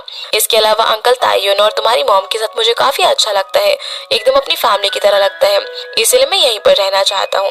ये सुनकर न्यूलो से सीधा पूछ लेती है कि क्या तुम मेरे फैमिली मेंबर बनना चाहोगे, जो सुनकर जोंग इतना हैरान होता है कि अपनी उंगली काट लेता है। ये सुनकर न्यूल फटाफट से ड्रॉअर खोलती है फर्स्ट एड बॉक्स निकालने के लिए, पर तभी वो देखती है कि जोंग ने यहाँ पर उसके लिए इतनी सारी ज्वेलरी लाकर रखी हुई थी, उसके अंदर इयररिंग्स भी थे। न्यूल उससे पूछती है कि ये सब क्या है, तो जोंग बोलता है कि ये सब मैं तुम्हें देना चाहता था पर मुझे समझ नहीं आ रहा था कि मैं तुम्हें कब और कैसे दूं और मुझे ये भी नहीं पता था कि तुम्हें क्या पसंद आएगा, इसलिए मैंने सब कुछ खरीद कर रख लिया। ये देखकर न्यूल भी स्माइल करने लगती है और फिर उसका फर्स्ट एड करती है। बैंडेज को देखकर जोंग बोलने लग जाता है कि ये तो एकदम रिंग की तरह लग रही है। तो न्यूल कहती है कि तुमने तो मेरे लिए इतना कुछ प्रिपेयर करके रखा हुआ है पर मेरे पास कुछ भी नहीं है तुम्हें देने के लिए। इस पर जोंग बोलता है कि कोई बात नहीं, जब भी मेरी लाइफ में मैं पेन में रहा हूँ तो तुमने हमेशा इस बैंडेज की तरह ही मुझे कंसोल किया है, इसलिए मेरे लिए यही काफी है। और बोलने लग जाते हैं कि ये कितना अच्छा प्रपोजल है। तो न्यूल बोलते हैं कि प्रपोजल, मैं तो तुम्हें सिर्फ अपनी फैमिली बनने के लिए बोला है, यानी कि हम ऐसे लवर बन जाते हैं जो कि एकदम फैमिली की तरह क्लोज होते हैं। जो सुनकर जोंग से बोलता है कि ए तुम मेरे साथ ये नहीं कर सकती हो, अभी तो तुमने मुझे अपनी फैमिली बनने के लिए बोला और अब तुम मुझे ये बोल रही हो। वो भी अपने सारे गिफ्ट्स निकाल कर उसे पहना देता है और साथ में क्राउन भी पहनाता है। ये सब करके वो अपना लव एक्सप्रेस कर रहा था कि वो इससे कितना प्यार करता है, पर नील को ये कुछ ज्यादा ही लगता है, इसलिए वो उस क्राउन को उतार देती है। तभी जोंग अपनी पॉकेट से रिंग निकाल कर उसे पहना देता है और बोलता है कि मेरी फैमिली, मेरी वाइफ, मेरी फ्रेंड सब कुछ बन जाओ। ऐसा बोलकर उसे प्रपोज कर देता है और इससे पहले कि वो कुछ बोल पाती है उसी वक्त उसे उसकी मॉम का कॉल आ जाता है। वो जैसे ही फोन उठाने के लिए जाने वाली थी तभी जोंग उसे रोक देता है। वो बोलता है कि मॉम को बोल देना कि आज तुम्हारी नाइट शिफ्ट है। ये बोलकर उसे अपनी तरफ खींचता और एकदम से किस कर देता है, लेकिन न्यूल भी खुद को रोक नहीं पाती और उसे किस करने लग जाती है, जिससे कि दोनों का ये बहुत ही प्यारा और रोमांटिक मोमेंट बन जाता है। इसके बाद हमें सभी लोगों की लाइफ में जो प्रोग्रेस है उसके बारे में बताया जाता है कि कैसे अंकल ताई इतने सालों से अपने रेस्टोरेंट चला रहे हैं। यून भी अब काफी ज्यादा समझदार हो गया था, वो घर के अंदर रात को बैठकर शॉपिंग कर रहा था ताकि वो भी जल्दी से रेस्टोरेंट में काम करना सीख सके। इसके बाद हम बेन और सियोल को देखते हैं जहाँ पर उन लोगों ने अपडेट करना शुरू कर दिया था। वो लोग अपनी फर्स्ट डेट पर वाइन बनाते हैं और बेन सियोल को इतनी ज्यादा अच्छे से ट्रीट कर रहा था कि वो उसे हर छोटी छोटी चीजों में कॉम्प्लीमेंट दे रहा था, जो देखकर वो काफी ज्यादा शर्माने लगती है। सीन अब यहाँ से न्यूल की बुआ पर आता है जो कि सोच रही थी कि उन्हें अभी तक न्यूल की कोई भी खबर नहीं मिले। इसका मतलब ये है कि जरूर वो घर पर अभी तक अनएम्प्लॉयड बैठी होगी, क्या फायदा उसकी डॉक्टर बनने का। और आज यहाँ पर उनसे न्यूल की मॉम मिलने वाली थी, तो वो सोचती है कि जब वो आएगी तो वो कितनी ज्यादा डिप्रेस होगी। पर न्यूल की मॉम तो यहाँ पर एकदम क्लासी लुक में एंट्री लेती है और वो काफी प्राउड फील करते हुए आ रही थी क्योंकि अब उनकी बेटी प्रोफेसर बन गई थी। इसके बाद हम न्यूल को देखते हैं जो कि सभी लोगों की तरह अपनी लाइफ में प्रोग्रेस कर रही थी और अपनी डिप्रेशन की दवाइयाँ लेती है, लेकिन अब वो पहले से काफी बेहतर थी। इसके बाद हम देखते हैं कि उन रेस्टोरेंट में एक डिश बनाता है जो कि वो सभी लोगों को खाने के लिए देता है। उस डिश की हर एक चीज उसने खुद बनाई थी, जिसे इस तरीके से देखकर न्यूल काफी ज्यादा इमोशनल हो जाती है। वो बोलती है कि उन कभी भी कोई काम इतने कंसंट्रेशन से नहीं करता है, वो चाहे कुछ भी करता था 2-3 दिन में छोड़ देता था, लेकिन इस बार उसने पहली बार बहुत ही अच्छे से हार्ड वर्क करके ये सब कुछ बनाना सीखा था और उसकी डिश भी काफी अच्छी बनी थी। मॉम भी ये सब देखकर बहुत ही खुश होती है और अंकल तायो से बोलते हैं कि जब तक तुम्हें कुछ समझ नहीं आता कि तुम्हें लाइफ में क्या करना है, तुम यहाँ पर काम करके डिसाइड कर सकते हो और इस सब में मैं तुम्हारी मदद करूंगा। तभी वहाँ पर जोंग आता है जो कि आज ऑफिस से थोड़ा सा लेट हो गया था। वो आते ही उस डिश को ट्राई करने लग जाता है, तो सभी लोग उससे फीडबैक लेते हैं ये कैसा बना है। इस पर वो बोलता है कि वैसे तो ठीक है, लेकिन मुझे ना थोड़ा सा ब्लैंड लग रहा है ये। जिसकी ये बात सुनकर मॉम और अंकल ताई तो उसे ऐसे देखते हैं जैसे कि वो अभी उसे काट लेंगे और न्यूल उसे यहाँ से बाहर लेकर चली जाती है, जहाँ वो छत पर जाकर उसे बताती है कि यून ने पहली बार डिश बनाया था। ये सुनकर वो भी हैरान हो जाता है कि उसने बनाया था। न्यूल बोलती है कि मैं उसके लिए काफी खुश हूँ कि वो पहली बार इतने रिस्पॉन्सिबली बिहेव कर रहा है। तो जॉन्ग कहता है कि और मेरा क्या, मैंने तुमसे अपनी फैमिली बनने के लिए बोला था, लेकिन अभी तक तुमने मुझे कोई भी जवाब नहीं दिया। इस पर न्यूल कहते हैं कि मुझे जवाब देने का मौका ही नहीं मिला, तुम्हें पता है ना उसके बाद क्या हुआ था। यहाँ से फिर हम देखते हैं कि उसके जवाब देने से पहले ही जॉन्ग ने उसे किस कर दिया था, जो सीन याद करके दोनों ही काफी ज्यादा नर्वस हो जाते हैं। सीन अभी ऐसे ही उन पर आता है जैसे कि अंकल ताई उसे उसकी पहली सैलरी देते हैं, जो देखकर उसे तो यकीन ही नहीं होता। तो अंकल ताई बोलते हैं कि आखिर तुम्हें क्या हो गया है, तुम अचानक से ऐसे मैच्योर लोगों की तरह बिहेव क्यों कर रहे हो, पहले तो तुम हमेशा मुझसे पैसे मांगते रहते थे और अब मैं तुम्हें पैसे दे रहा हूँ तो तुम ऐसे बिहेव कर रहे हो। पर वो कहते हैं कि नहीं नहीं ऐसी बात नहीं है, और फिर उन्हें पैसे देने के लिए थैंक्स बोलकर यहाँ से चला जाता है। वो बाहर जाकर पैसों का एनवेलप लेकर बैठा हुआ था, तभी न्यूल नीचे की तरफ आ रही थी। वो उससे पूछते कि इस एनवेलप में क्या है, क्या किसी लड़की का लव लेटर है। पर वो कहता है कि आजकल लव लेटर कौन लिखता है यार, तुम लोग कितने ओल्ड फैशन हो। वो फिर उसे कई बार उसके साथ खाने चलने के लिए बोलता है और कहता है कि मेरी ट्रीट होगी, जो सुनकर न्यूल को तो यकीन ही नहीं होता कि उन्हें से ट्रीट दे रहे हैं अपने पैसों से, क्योंकि उल्टा भाई उससे हमेशा पैसे और ट्रीट वगैरह मांगता रहता था। इससे वो उसे पूछने लग जाती है कि कहीं ये कोई स्कैम तो नहीं है, और ये तुम ही हो ना, कहीं तुम्हारी स्किन के अंदर कोई और तो नहीं आ गया मेरे पास। पर वो उसे खींचकर वहां से लेकर चला जाता है, जहाँ दोनों काफी अच्छे रेस्टोरेंट में खाने के लिए जाते हैं। न्यूल को यहाँ पर काफी अच्छा लग रहा था कि पहली बार यून इतने अच्छे से रिस्पॉन्सिबली बिहेव कर रहा है। साथ ही वो लोग अंकल ताई और मॉम के लिए भी कुछ खाना पैक करवा लेते हैं, और जब पे करने की बारी आती है तो यून न्यूल को उसकी फोटो लेने के लिए बोलता है, क्योंकि वो पहली बार पे कर रहा था। अगले दिन हम जॉन्ग को देखते हैं जो कि सोच रहा था कि मैंने उसे प्रपोज मारा, लेकिन इतने दिन हो गए अभी तक उसने कोई भी जवाब नहीं दिया, क्या मैं रिजेक्ट हो गया हूँ। इस पर बिन कहता है कि मैंने तो तुम्हें पहले ही बोला था ना कि तुम कुछ ज्यादा ही जल्दी कर रहे हो, अगर न्यूल को तुम्हें हस्बैंड बनाना होता ना तो वो तुम्हें उसी वक्त हाँ बोल देती, और मुझे नहीं लगता कि अभी तुम्हारी शादी वगैरह होने वाली है। ये सुनकर जॉन्ग को गुस्सा आ जाता है और वो बिन से फाइट करने के लिए बोलता है, पर तभी वहाँ पर एक नर्स आकर बिन को पेशेंट की सर्जरी के लिए बुला कर ले जाती है। वो ये भी बताती है कि वो पेशेंट ना मुझे कुछ ऑड सी लग रही है, जैसे कि वो रिकॉर्ड वगैरह कर रही हो, पर वो उसकी बात पर ध्यान नहीं देता और सर्जरी करने के लिए चला जाता है। सीन अब न्यूल पर आता है जो जब हॉस्पिटल के अंदर थे, तब उसे जॉन्ग मैसेज करके टाइम से खाना खाने के लिए बोलता है। ये देखकर वो उसे सीधा कॉल कर देती है और बताती है कि आज हम डिनर पर चलते हैं, मैंने एक जगह पर रिजर्वेशन की है क्योंकि मुझे तुमसे कुछ बात करनी है। जो सुनकर जॉन्ग काफी ज्यादा खुश हो जाता है कि अब तो वो उसके प्रपोजल का जवाब दे ही देगी, इसलिए वो शाम को उस जगह पर चले जाता है। नील के आते वो उससे पूछता है कि तुम इस जगह पर कब आई, तो बहुत ही अच्छी है। तो वो बताती है कि मैं भी यहाँ पर तुम्हारे साथ पहली बार आई और मैंने हमारे लिए यहाँ पर रिजर्वेशन बुक किया। ये सुनकर जॉन्ग बोलता है कि तुम्हें ऐसी क्या बात करनी थी जो कि तुमने मुझे यहाँ पर बुलाया, आप बता भी दो। पर पहले न्यूल से कुछ खाने के लिए बोलती है, लेकिन जॉन्ग से कुछ खाया नहीं जा रहा था। वो कहता है कि अब मुझसे और रुका नहीं जा रहा, तो प्लीज बता दो तुम्हें क्या बात करनी है। इस पर न्यूल बोलती है कि वैसे तो मैं प्रपोजल का जवाब देने के लिए यहाँ पर आई थी, पर आज ही मेरे सीनियर ने मुझे बताया कि वो चाहते हैं कि मैं 6 महीने के लिए दूसरी कंट्री में जाऊँ, क्योंकि वहाँ पर हम लोग नया हॉस्पिटल ओपन कर रहे हैं। जॉन्ग उससे पूछता है कि तुम्हारा क्या डिसीजन है इसके बारे में। इस पर न्यूल कहती है कि मैं तो जाना चाहती हूँ, मेरे हिसाब से बहुत ही फन एक्सपीरियंस होगा, लेकिन तुमने अभी अभी मुझे प्रपोज किया है और ऐसे एकदम से तुम्हें 6 महीने के लिए छोड़कर जाना मुझे बिल्कुल भी अच्छा नहीं लग रहा। जो सुनकर जॉन्ग से बोलता है कि न्यूल मैं ये चाहता हूँ कि तुम हमेशा अपने दिल की सुनो और मेरी वजह से कोई भी डिसीजन लेने से मत रुको, मैं कभी भी तुम्हारे करियर के बीच में नहीं आऊंगा। फिर वो उससे पूछता है कि तुम कब जाने वाली हो, तो वो कहती है कि अगले महीने ही। जो सुनकर वो उसे कॉन्ग्रेचुलेट करता है, पर हम समझ पाते हैं कि अंदर से वो बिल्कुल भी नहीं चाहता था कि वो जाए और यहाँ पर काफी अजीब अजीब हरकतें करने लग जाता है, जिसकी ऐसी हरकतों से न्यूल भी समझ नहीं पाते कि आखिर इसे क्या हो गया है। अभी तो ये इतने अच्छे से मुझे कॉन्ग्रेचुलेट कर रहा था और अभी ऐसे कर रहा है। और हम देख पाते हैं कि घर पर आने के बाद जॉन्ग अपनी पूरी भड़ास निकालता है। वो कहता है कि 6 महीने में तो तुम्हें एक दिन के लिए भी खुद से दूर नहीं करना चाहता, मैंने सोचा था कि अब हम लोग साथ रहेंगे, लेकिन तुम मुझसे इतना दूर जा रही हो, प्लीज मत जाओ ना। ये बोलकर वो बेचारा बिस्तर पर पागलपंती करने लग जाता है और काफी दुखी होता है। अगले दिन क्लिनिक के अंदर जॉन्ग काफी ज्यादा सैड होकर आ रहा था, जिसे देखकर बिन उसे आवाज लगाता है, लेकिन वो उसे इग्नोर मार देता है। पर बिन जैसे जैसे करके उसके साथ लिफ्ट में आ जाता है, जहाँ वो उसे पूछने की कोशिश करता है कि आखिर तुम्हें क्या हुआ है, पर जॉन्ग उसे कुछ भी नहीं बताता। अब जैसे वो लिफ्ट से बाहर निकलते हैं तो वहाँ पर वो लेडी आ जाती है जिसने की कुछ दिन पहले बिन से अपनी आई सर्जरी करवाई थी।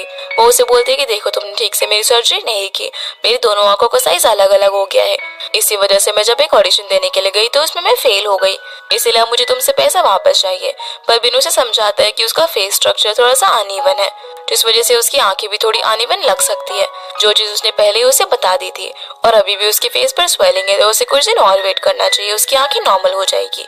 लेकिन वो फिर भी नहीं मानती और बिन से लड़ने लग जाती है, यहाँ तक कि वो उसे मारने के लिए एक डस्टबिन भी उठा लेती है, जिसकी आवाज सुनकर यहाँ पर सोल आती है।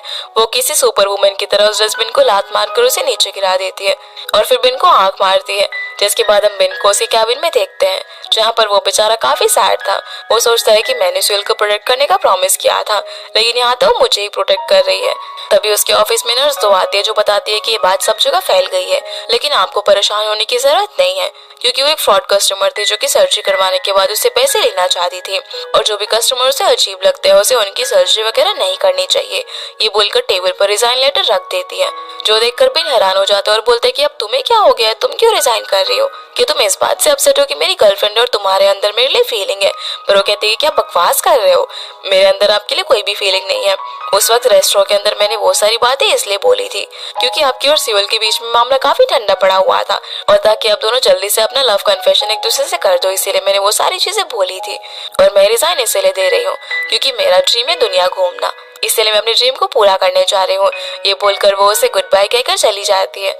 इसके बाद बिन जोंग के पास जाता है, जहाँ पर उसे परेशान देखकर जोंग उससे पूछता है कि क्या तुम ठीक हो? तो बिन उसे बताता है कि बिल्कुल भी नहीं, उस लेडी ने मेरे खिलाफ कंप्लेंट की, जो चीज सिविल ने भी देख ली, और नर्स तो रिजाइन कर रही है। मैं इस क्लिनिक को अभी तक इसीलिए संभाल पाया क्योंकि वो काफी सारी चीजें खुद ही हैंडल करती थी, और शायद मैं उसके ऊपर कुछ ज्यादा ही रिलाई करने लग गया था।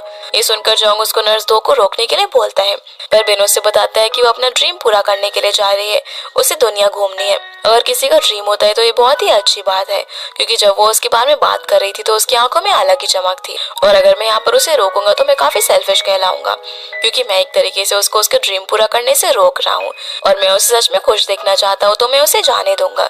ये सुनकर जोंग के दिमाग में भी क्लिक करता है। ऑफिस के बाद वो न्यूल को कॉल करता है और उससे पूछता है कि क्या उसका काम हो गया है, तो बोलती है कि हाँ सिर्फ 10 मिनट में पूरा हो जाएगा। तो जोंग फिर नॉक करके उसकी कैबिन के अंदर आ जाता है।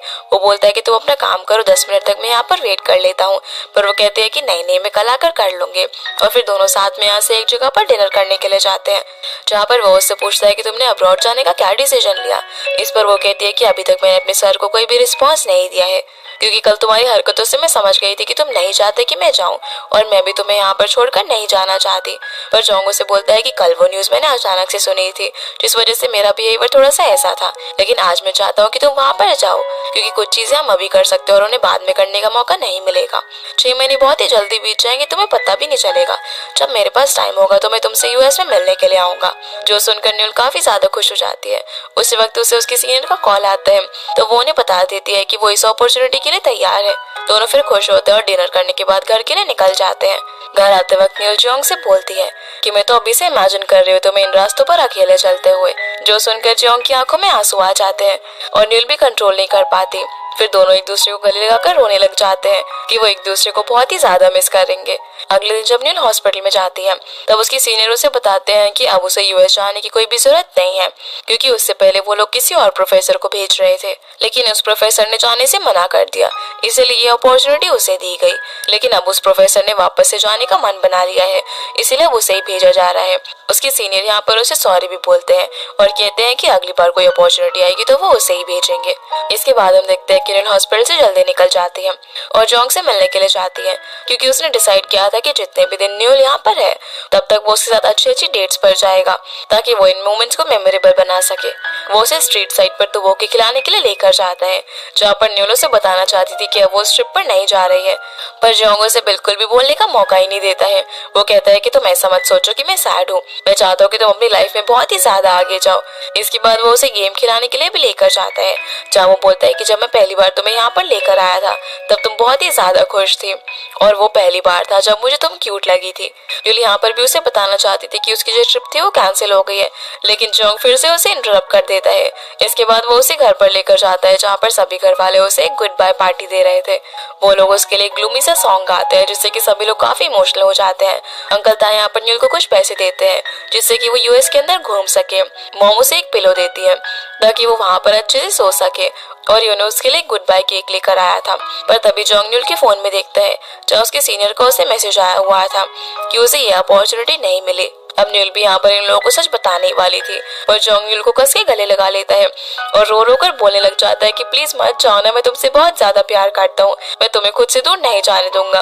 वो यहाँ पर भी उसे कुछ बोलने ही नहीं देता। जिन दोनों का ऐसा प्यार देखकर अंकल ताया शैंपेन खोल देते हैं, और ये बहुत ही ज्यादा फनी सीन था। इसके बाद हम न्यूल और जोंग को एक साथ देखते हैं, जहाँ पर न्यूलो से बोलती है कि पहले तो तुमने मुझसे कहा था कि मैं तुम्हारे करियर के बीच में नहीं आऊंगा, तो अब तुम्हें क्या हो गया? क्या तुम्हें पता है कि मैं नहीं जाने वाली हूँ? इस पर वो उसे बता देता है कि मैंने तुम्हारे फोन में तुम्हारे सर का मैसेज देखा था, और कहता है कि मैं कितना बेवकूफ हूं ना, मैंने तुम्हें बोलने ही नहीं दिया। तुम इस पूरे टाइम कितनी सैड होगी ना कि तुम्हें ये अपॉर्चुनिटी नहीं मिली। पर न्यूल बताती है कि ऐसा नहीं है।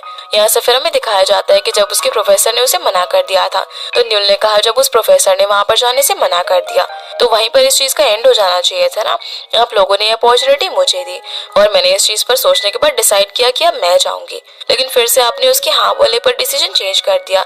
ऐसा इसीलिए हो रहा है ना क्योंकि चेयरमैन उस प्रोफेसर को फेवर करते हैं। साथ ही वो अपने सीनियर को ये भी बोलती है कि इस बार जब मैं वापस से हॉस्पिटल के अंदर काम करने आई थी तो मैंने सोच लिया था कि मैं जैसा भी फील करूंगी वैसा मैं हमेशा एक्सप्रेस करूंगी, और मैं इस बार अपनी फीलिंग्स को सप्रेस नहीं करूंगी।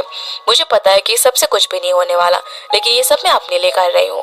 प्रेजेंट में न्यूल चौंग को बताती है कि उसने जब अपने सीनियर से ये सारी बातें बोली तो उसे बिल्कुल भी बुरा नहीं लग रहा था, और वह अपनी फैमिली को भी सच बताने वाली थी कि इतना भी ज्यादा बुरा नहीं है। जो सुनकर चौंग बोलता है कि तुम तो काफी चेंज हो गई हो, क्योंकि उसने वो सारा ड्रामा उन सभी लोगों के सामने इसीलिए किया था क्योंकि उसे लग रहा था कि न्यूल को पहले की तरह अपनी फैमिली के सामने ये सब बताने में एम्बैरेसमेंट होगी। और चौंग यहाँ पर उसके लिए काफी ज्यादा खुश भी होता है। फिर न्यूल से बोलती है कि तुम मेरे यूएस जाने से पहले मेरे साथ 5 डेट्स पर जाना चाहते थे ना। इस पर चौंग कहता है कि 3 तो ऑलरेडी हो चुकी है और अब सिर्फ 2 बाकी है। तो न्यूल बोलते है कि बताओ कौन सी डेट से, चलो हम उन पर चलते हैं। तो चौंग बताता है कि पहली डेट तो ये होगी कि मैं अपने हाथों से तुम्हारे लिए कुक करूं, और जो आखिरी वाली है वो सीक्रेट है। फिर दोनों यहाँ पर एक दूसरे के साथ मस्ती करने लग जाते हैं, और न्यूल सोचती है कि अगर मैं पहली वाली न्यूल होती ना तो मैं अपने आप को ब्लेम कर रही होती कि मुझे अपॉर्चुनिटी क्यों नहीं मिली। लेकिन अब मैं सीख गई हूँ कि अगर हार्ड वर्क करने के बाद भी हमें रिजल्ट नहीं मिलते तो हमें वेट करना चाहिए और अपने आप पर फोकस करना चाहिए। टाइम आने पर अपॉर्चुनिटी हमारे पास खुद आ जाएगी। इसके बाद चौंग न्यूल को एक जगह पर लेकर जाता है जहाँ वो उसके लिए बहुत ही अच्छा खाना बनाता है। जब न्यूल उस खाने को खाती है तो वो काफी अच्छा था। वो चौंग की तारीफ करने लग जाती है कि वो बहुत ही अच्छा खाना बनाता है। इसके बाद हम न्यूल को साइकियाट्रिस्ट के पास देखते हैं जहाँ पर वो उसे बता रही होती है कि कैसे अब उसे ऐसा लगता है कि लाइफ में खुशियाँ हर जगह है, उन्हें पाने के लिए हमें कुछ चीज अचीव करने की जरूरत नहीं है। तो डॉक्टर बताता है कि मुझे भी न्यूज से मिन वाले इंसिडेंट के बारे में पता चला, पर अब मैं देख सकता हूँ कि तुम काफी स्ट्रॉन्ग और हेल्दी हो गई हो, जो कि बहुत ही अच्छी बात है। इसीलिए वो उसे एक टेस्ट लेने के लिए बोलता है जिसमें वो अब लाइफ के बारे में क्या फील करती है उसे उसके बारे में जवाब देने थे। उन आंसर्स को देते हुए वो जियोंग के साथ बिताए हुए सभी मोमेंट्स को याद करती है। जो सारे रिजल्ट्स देखने के बाद डॉक्टर न्यूल को बोलता है कि अब तुम काफी बेटर हो गए और तुम्हें अब मेरे पास आने की जरूरत नहीं है। जो सुनकर वो काफी ज्यादा खुश हो जाती है। फिर डॉक्टर उसे बाहर तक छोड़ने के लिए आता है जहाँ पर न्यूल देखती है कि वहाँ पर काफी सारे पेशेंट्स हैं। तो डॉक्टर बताता है कि सभी लोग यहाँ पर बेटर होने के लिए आते हैं। ये सुनकर न्यूल पूछती है कि बेटर का मतलब क्या है, कि क्या वो लोग खुश हो जाएंगे। पर डॉक्टर कहता है कि बेटर का मतलब ये है कि वो लोग अपने मिसफॉर्चून को एक्सेप्ट कर लेंगे, कि लाइफ में जब भी कुछ खराब हो तो वो उसे एक्सेप्ट करके आगे बढ़ेंगे। जो सुनकर न्यूल स्माइल करने लग जाती है क्योंकि अब उसके पास भी ये पावर आ गई थी। इसके बाद हम यून को देखते हैं जो कि मॉम को शॉपिंग कराने के लिए लेकर आया हुआ था। वो उनके लिए एक बैग खरीदना चाहता था जिसके लिए वो उन्हें काफी अच्छे शोरूम में लेकर जाता है। वो अपनी मॉम को बताता है कि मैं पहली सैलरी में आपके लिए खरीदना चाहता था, लेकिन मेरे पास इतने पैसे नहीं थे, इसलिए मैंने दूसरी सैलरी से भी पैसे बचाए। पर जैसे ही मॉम उस बैग का प्राइस देखती है तो वो बहुत ही ज्यादा एक्सपेंसिव था, इसलिए वो यहाँ से भाग जाती है। जो देखकर यून भी उनको पकड़ने के लिए जाता है। ज़ीनब इन पर आता है जो कि सियोल और उसके बेटे के साथ पिकनिक मनाने के लिए आया हुआ था, जहाँ पर ये लोग काफी अच्छा टाइम स्पेंड करते हैं। इसके बाद हम वापस से मॉम और यून को साथ में देखते हैं जहाँ वो एक कैफे में बैठकर आइसक्रीम खा रहे थे, और यहाँ मॉम के हाथों में एक छोटा सा पर्स भी देखते हैं जो कि उन्हें यून ने दिलवाया था। उन्हें देखकर यून बोलता है कि मॉम आप कितनी अनएम्बिशियस हो, आपको वो पर्स ले लेना चाहिए था। पर मॉम बोलती है मैं ऐसे ही ठीक हूँ, मैं तुम्हारी 2 महीने की सैलरी उस पर्स को खरीदने में बर्बाद नहीं जाने देना चाहती थी, और ये वाला पर्स मुझे ज्यादा अच्छा लग रहा है, मैं इसे हर दिन यूज करूंगी। वो ये भी कहती है कि अब तुम्हारी जॉब है तो कितना अच्छा है ना, तुमने मुझे ये पर्स दिलाया और साथ में स्वीट से आइसक्रीम भी। जो सुनकर वो न्यूल और एक दूसरे को कंपेयर करने लग जाता है। वो कहता है कि पर आपको न्यूल को देखकर ज्यादा प्राउड होता होगा ना, क्योंकि वो एक डॉक्टर है। पर मॉम बोलती है कि ऐसा नहीं है, तुम दोनों ही मेरे बच्चे हो। यून बोलता है कि पर आप तो हमेशा मुझे ही डांटती हो ना। जिस दिन न्यूल पैदा हुई थी उस दिन स्काई बहुत ही ज्यादा सुंदर लग रहा था, इसीलिए आपने उसका नाम न्यूल रखा और मेरा नाम उससे मैच करने के लिए यून रख दिया। इस पर मॉम कहती है कि ऐसा नहीं है, जब तुम पैदा हुए थे तो मैंने अपने सपने में ओशन को देखा था जिसके ऊपर बहुत ही प्यारा रेनबो था, इसीलिए मैंने तुम्हारा नाम ये रखा। साथ ही उसे ये भी बोलती है कि तुम अपनी लाइफ में जो भी करना चाहो कर सकते हो, चाहे तुम रेस्टोरेंट में काम करो या फिर बिल्डिंग के मालिक बनो, तुम अपनी दुनिया में शाइन करो, ठीक वैसे ही जैसे रेनबो ओशन के ऊपर शाइन करता है। जिनकी ये बातें सुनकर उनको बहुत ही ज्यादा अच्छा लगता है और वो स्माइल करने लग जाता है। फिर वो मॉम की काफी अच्छी फोटोज भी क्लिक करता है और मॉम भी उसके साथ टाइम स्पेंड करके काफी ज्यादा खुश होती है। सीन अब बिन पर आता है जब सियोल देखती है कि उसे नींद आ रही है तो बिन बताता है कि कल रात को देर तक कॉन्फ्रेंस के पेपर्स को रीड कर रहा था, इस वजह से वो ठीक से सो नहीं पाया। ये सुनकर वो उसे कॉफी कैंडी खाने के लिए देती है। वो कहती है कि इसी वजह से आज तुम शायद थोड़े थके थके लग रहे हो, पर वो कहता है कि ऐसा नहीं है, मैं एम्बैरेस्ड हूँ, मुझे तुमसे मिलने में शर्म आ रही थी क्योंकि उस दिन क्लिनिक में जो इंसिडेंट हुआ था उसकी वजह से। सोंग बोलती है कि अरे उसमें तो उस पेशेंट की गलती थी ना, पर वो कहता है कि मैंने प्रॉमिस किया था कि मैं तुम्हें प्रोटेक्ट करूंगा, लेकिन इसके बदले तुम मुझे प्रोटेक्ट कर रही हो। तो सियोल बोलती है कि कोई बात नहीं, हम दोनों को मिलकर एक दूसरे को प्रोटेक्ट करना चाहिए। बिन बोलता है कि मैं बड़ा हूँ ना, इसलिए मैं तुम्हें इम्प्रेस करना चाहता हूँ। तो सियोल बोलती है कि मैं तुम्हें इसलिए नहीं डेट कर रही हूँ कि तुम मुझे इम्प्रेस करो, तुम्हारे साथ टाइम बिताने के बाद मुझे रियलाइज हुआ कि तुम कितने काइंड हार्टेड हो, तुम छोटी छोटी चीजों के लिए अपना टाइम डिवोट करते हो, यहाँ तक मेरे बच्चों के साथ तुम इंसेक्ट्स पकड़ रहे थे, जिससे कि मैं समझ सकती हूँ कि तुम कितने ज्यादा सिंसियर हो और तुम्हारे लिए नर्स 2 और जियोंग को जाने देना आसान नहीं रहा होगा ना। इस पर बिन बोलता है कि नहीं, मेरे लिए डिफिकल्ट नहीं था क्योंकि जियोंग अब अच्छा काम कर रहा है, इसीलिए बेटर यही है कि वो अपना क्लिनिक ओपन करके लाइफ में आगे बढ़े। यहाँ से फिर हमें वो सीन दिखाया जाता है जब बिन जियोंग से नर्स 2 के जाने के बारे में बात कर रहा था। वो बोलता है कि उसे अपना ड्रीम परस्यू करना है, इसलिए मैं उसे जाने दूंगा और साथ में तुम्हें भी। जियोंग बोलता है कि मुझे क्यों, तुम्हें अब अपने खुद का क्लिनिक ओपन कर लेना चाहिए। जियोंग बोलता है कि यार अभी तो मुझे यहाँ पर काम करते हुए कुछ महीने ही हुए हैं, पर वो बोलता है कि अब तुम्हारे जाने का टाइम आ गया है। इस पर जियोंग बोलता है कि जब से लोगों को पता चला कि मुझे PTSD है तब से तुम्हारे क्लिनिक की रेपुटेशन भी डाउन हो गई है, इसलिए मैं यहाँ पर रहकर तुम्हारी मदद करना चाहता था। तो बिन उसे मजाक में बोलता है कि तुम यहाँ से चले जाओगे ना तो ही मेरी सबसे बड़ी मदद होगी। प्रेजेंट में वो सियोल को बताता है कि जियोंग तो कभी इस बारे में बात करता ही नहीं, इसलिए पहले मैंने खुद ही बात की, पर अब तो उसके पास पैसा भी है तो वो शायद उससे एक बढ़िया सी कार लेगा और एक बहुत ही बढ़िया प्राइम लोकेशन पर अपना क्लिनिक खोलेगा। लेकिन हम देख पाते हैं कि कार तो नहीं, पर शायद उसने स्कूटर खरीद लिया था और एक नॉर्मल सी जगह पर अपना क्लिनिक ओपन करता है। अब जब वो अपनी क्लिनिक को देख ही रहा था तभी वहाँ पर नील उसके लिए एक बुके लेकर आते हैं और उसे कॉन्ग्रेचुलेट करती है उसकी नई बिगनिंग के लिए। पर जैसे ही जियोंग पलटता है तो न्यूल देखती है कि वो सैड है। वो उससे पूछती है कि तुम रो रहे हो, तो वो कहता है कि पहले जब मैंने क्लिनिक ओपन करा था तब मुझे ऐसा नहीं लगा था जैसे कि फीलिंग इस बार आ रही है। ये सारी चीजें कितनी ज्यादा प्रीशियस है, मैं काफी मेहनत करूंगा और अच्छे से काम करूंगा। न्यूल उससे कहती है कि पहले तो तुम्हारी काफी बड़ी टीम हुआ करती थी ना, पर जियोंग कहता है कि इस बार मैं धीरे धीरे स्टार्ट करूंगा, पहले धीरे धीरे करके अपनी टीम बिल्ड करूंगा और सिर्फ कुछ पेशेंट्स पे ही काम किया करूंगा, मैं अपने आप को एग्जॉस्ट नहीं करना चाहता पहले की तरह। जो सुनकर न्यूल उसके लिए काफी ज्यादा खुश होती है और बोलती है कि ओपनिंग पार्टी में सिर्फ हम दोनों ही सेलिब्रेट करेंगे। ये सुनकर जियोंग भी काफी खुश होता है। इसके बाद न्यूल हमें अपनी नरेशन में बताती है कि कैसे जियोंग ने अपनी लाइफ के अंदर एक नया चैप्टर शुरू कर दिया। फिर हम यून को देखते हैं जिसने कि सोशल मीडिया पर अपना एक अकाउंट बनाया था जहाँ पर वो कुकिंग करते हुए अपनी वीडियोस डालता था और अब उसने घर वालों से पैसे मांगना भी बंद कर दिया था। वो काफी रिस्पॉन्सिबल हो गया था। वो जब रेस्टोरेंट के अंदर होता है तभी वहाँ पर एक लेडी आती है जिसे देखते ही अंकल ताया उसे पहचान जाते हैं क्योंकि वो उनका फर्स्ट लव थी।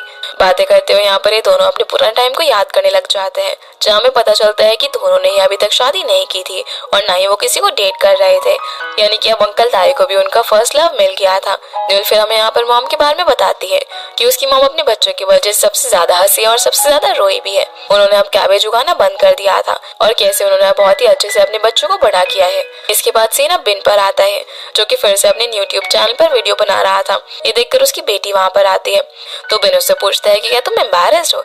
इस पर वो कहती है कि अब तो मुझे इस सब की आदत हो गई है, लेकिन मैं सियोल का क्या उन्हें पता है आप ये सब करते हो। इस पर वो कहता है कि हाँ उसे पता है और उसे इस चीज से कोई प्रॉब्लम नहीं है, मैं जैसा हूँ उसे वैसा ही पसंद हो। फिर हम सियोल को देखते हैं जो कि उसकी वीडियो को देखकर स्माइल कर रही थी और अब वो दोनों फैमिलीज एक दूसरे के साथ मिलते भी थे और काफी खुश थे साथ में। फिर हम जियोंग के फ्रेंड्स को देखते हैं जिनका स्टॉल अब अच्छा चल रहा था। वहाँ पर उनके टीचर उनसे मिलने के लिए आते हैं और ये लोग साथ में काफी मस्ती करते हैं। इसके बाद हम डॉक्टर कांग को देखते हैं जिसे जियोंग मैसेज करके अपने क्लिनिक में साथ में काम करने के लिए बोलता है क्योंकि उसे कोई ट्रस्टवर्दी पर्सन चाहिए था अपने साथ काम करने के लिए, जो देखकर डॉक्टर कांग स्माइल करने लग जाता है क्योंकि उसने उसका यह ऑफर एक्सेप्ट कर लिया था। इसके बाद हम जियोंग और न्यूल को साथ में क्लिनिक में देखते हैं जहाँ पर न्यूल बोलती है कि इस क्लिनिक को देखकर मुझे वो मोमेंट याद आ रहा है जब तुम्हारी हियरिंग के वक्त मुझे चोट लग गई थी और तुम अपने बंद क्लिनिक के अंदर मुझे लेकर आए थे जहाँ पर तुमने मेरा फर्स्ट एड किया था। उस मोमेंट में तुम काफी ज्यादा सैड थे, तुम्हें देखकर मुझे काफी ज्यादा बुरा लग रहा था। ये सुनकर सुनकर जोंग उससे बोलता है कि आज मैं जो कुछ भी कर रहा हूँ मैं तुम्हारे बिना नहीं कर पाता। फिर ये दोनों याद करते हैं कि जब ये दोनों उस दिन सनराइज देखने के लिए गए थे तो वो उसे देख नहीं पाए थे, जिस वजह से ये लोग काफी डिसअपॉइंट हो गए थे। तो जोंग बोलता है कि चलो आज उस सनराइज को देखने के लिए चलते हैं, क्योंकि मेरी आखिरी डेट यही थी कि हम लोग उस सनराइज को देखने के लिए चले। जिस चीज के लिए वो मान जाती है और दोनों खुशी खुशी यहाँ से जाने लगते हैं। जहाँ दोनों के वॉइस ओवर से हमें बताया जाता है कि कैसे जब इनकी लाइफ में वो डाउनफॉल आया था तो इन लोगों को लगा था कि उनकी लाइफ अब ओवर हो चुकी है, लेकिन धीरे धीरे करके ये अपनी लाइफ में उस फेज से बाहर निकले और अब इन्हें अपने पेन को कैसे टैकल करना है वो आ गया था, क्योंकि अब जोंग ने भी मिन को माफ कर दिया था और वो उसकी डेथ एनिवर्सरी पर उससे मिलने के लिए गया था। अब दोनों सनराइज देखने के लिए पहुंच जाते हैं, जहाँ पर उसे देखकर ही दोनों काफी ज्यादा खुश होते हैं। तभी जोंग न्यूल को बोलता है कि क्या तुम्हें याद है कि तुमने मुझे अभी तक जवाब नहीं दिया है मेरे प्रपोजल का। तो न्यूल बोलती है कि यार अगले हफ्ते हमारा वेडिंग फोटोशूट है, अब इस सब का क्या ही मतलब बनता है, पर वो उसे जवाब देने के लिए बोलता है। तो न्यूल पहले तो थोड़ा शर्माती है पर फिर उसे बोलती है कि चलो शादी कर लेते हैं। ये सुनकर जोंग बोलते हैं कि यार ये कैसा जवाब है, अच्छे से बोलो ना, पर उसे काफी शर्म आ रही थी और वो भागने लग जाती है। तो जोंग भी उसके पास जाता है और दोनों यहाँ पर काफी मस्ती करते हैं। दोनों फिर यहाँ पर अपनी नरेशन में बताते हैं कि वो लोग आज हैप्पी है तो कल सैड भी हो सकते हैं, लेकिन कोई बात नहीं, क्योंकि सैडनेस के बाद हमेशा हैप्पीनेस आएगी और अब इन दोनों के पास स्ट्रेंथ है ये सब ओवरकम करने के लिए। इसके बाद हमें इनकी वेडिंग फोटोशूट की कुछ फोटोग्राफ्स दिखाए जाते हैं और इसी हैप्पी एंडिंग के साथ ये ड्रामा यहीं पर खत्म हो जाता है। तो गाइस ये थी आज के वीडियो एंड आई होप आप लोगों को ये ड्रामा पसंद आया होगा। तो इस वीडियो को लाइक कर चैनल को सब्सक्राइब जरूर कीजिएगा। आपसे फिर मिलते हैं अगले इंटरेस्टिंग ड्रामा में, तब तक के लिए गुड बाय।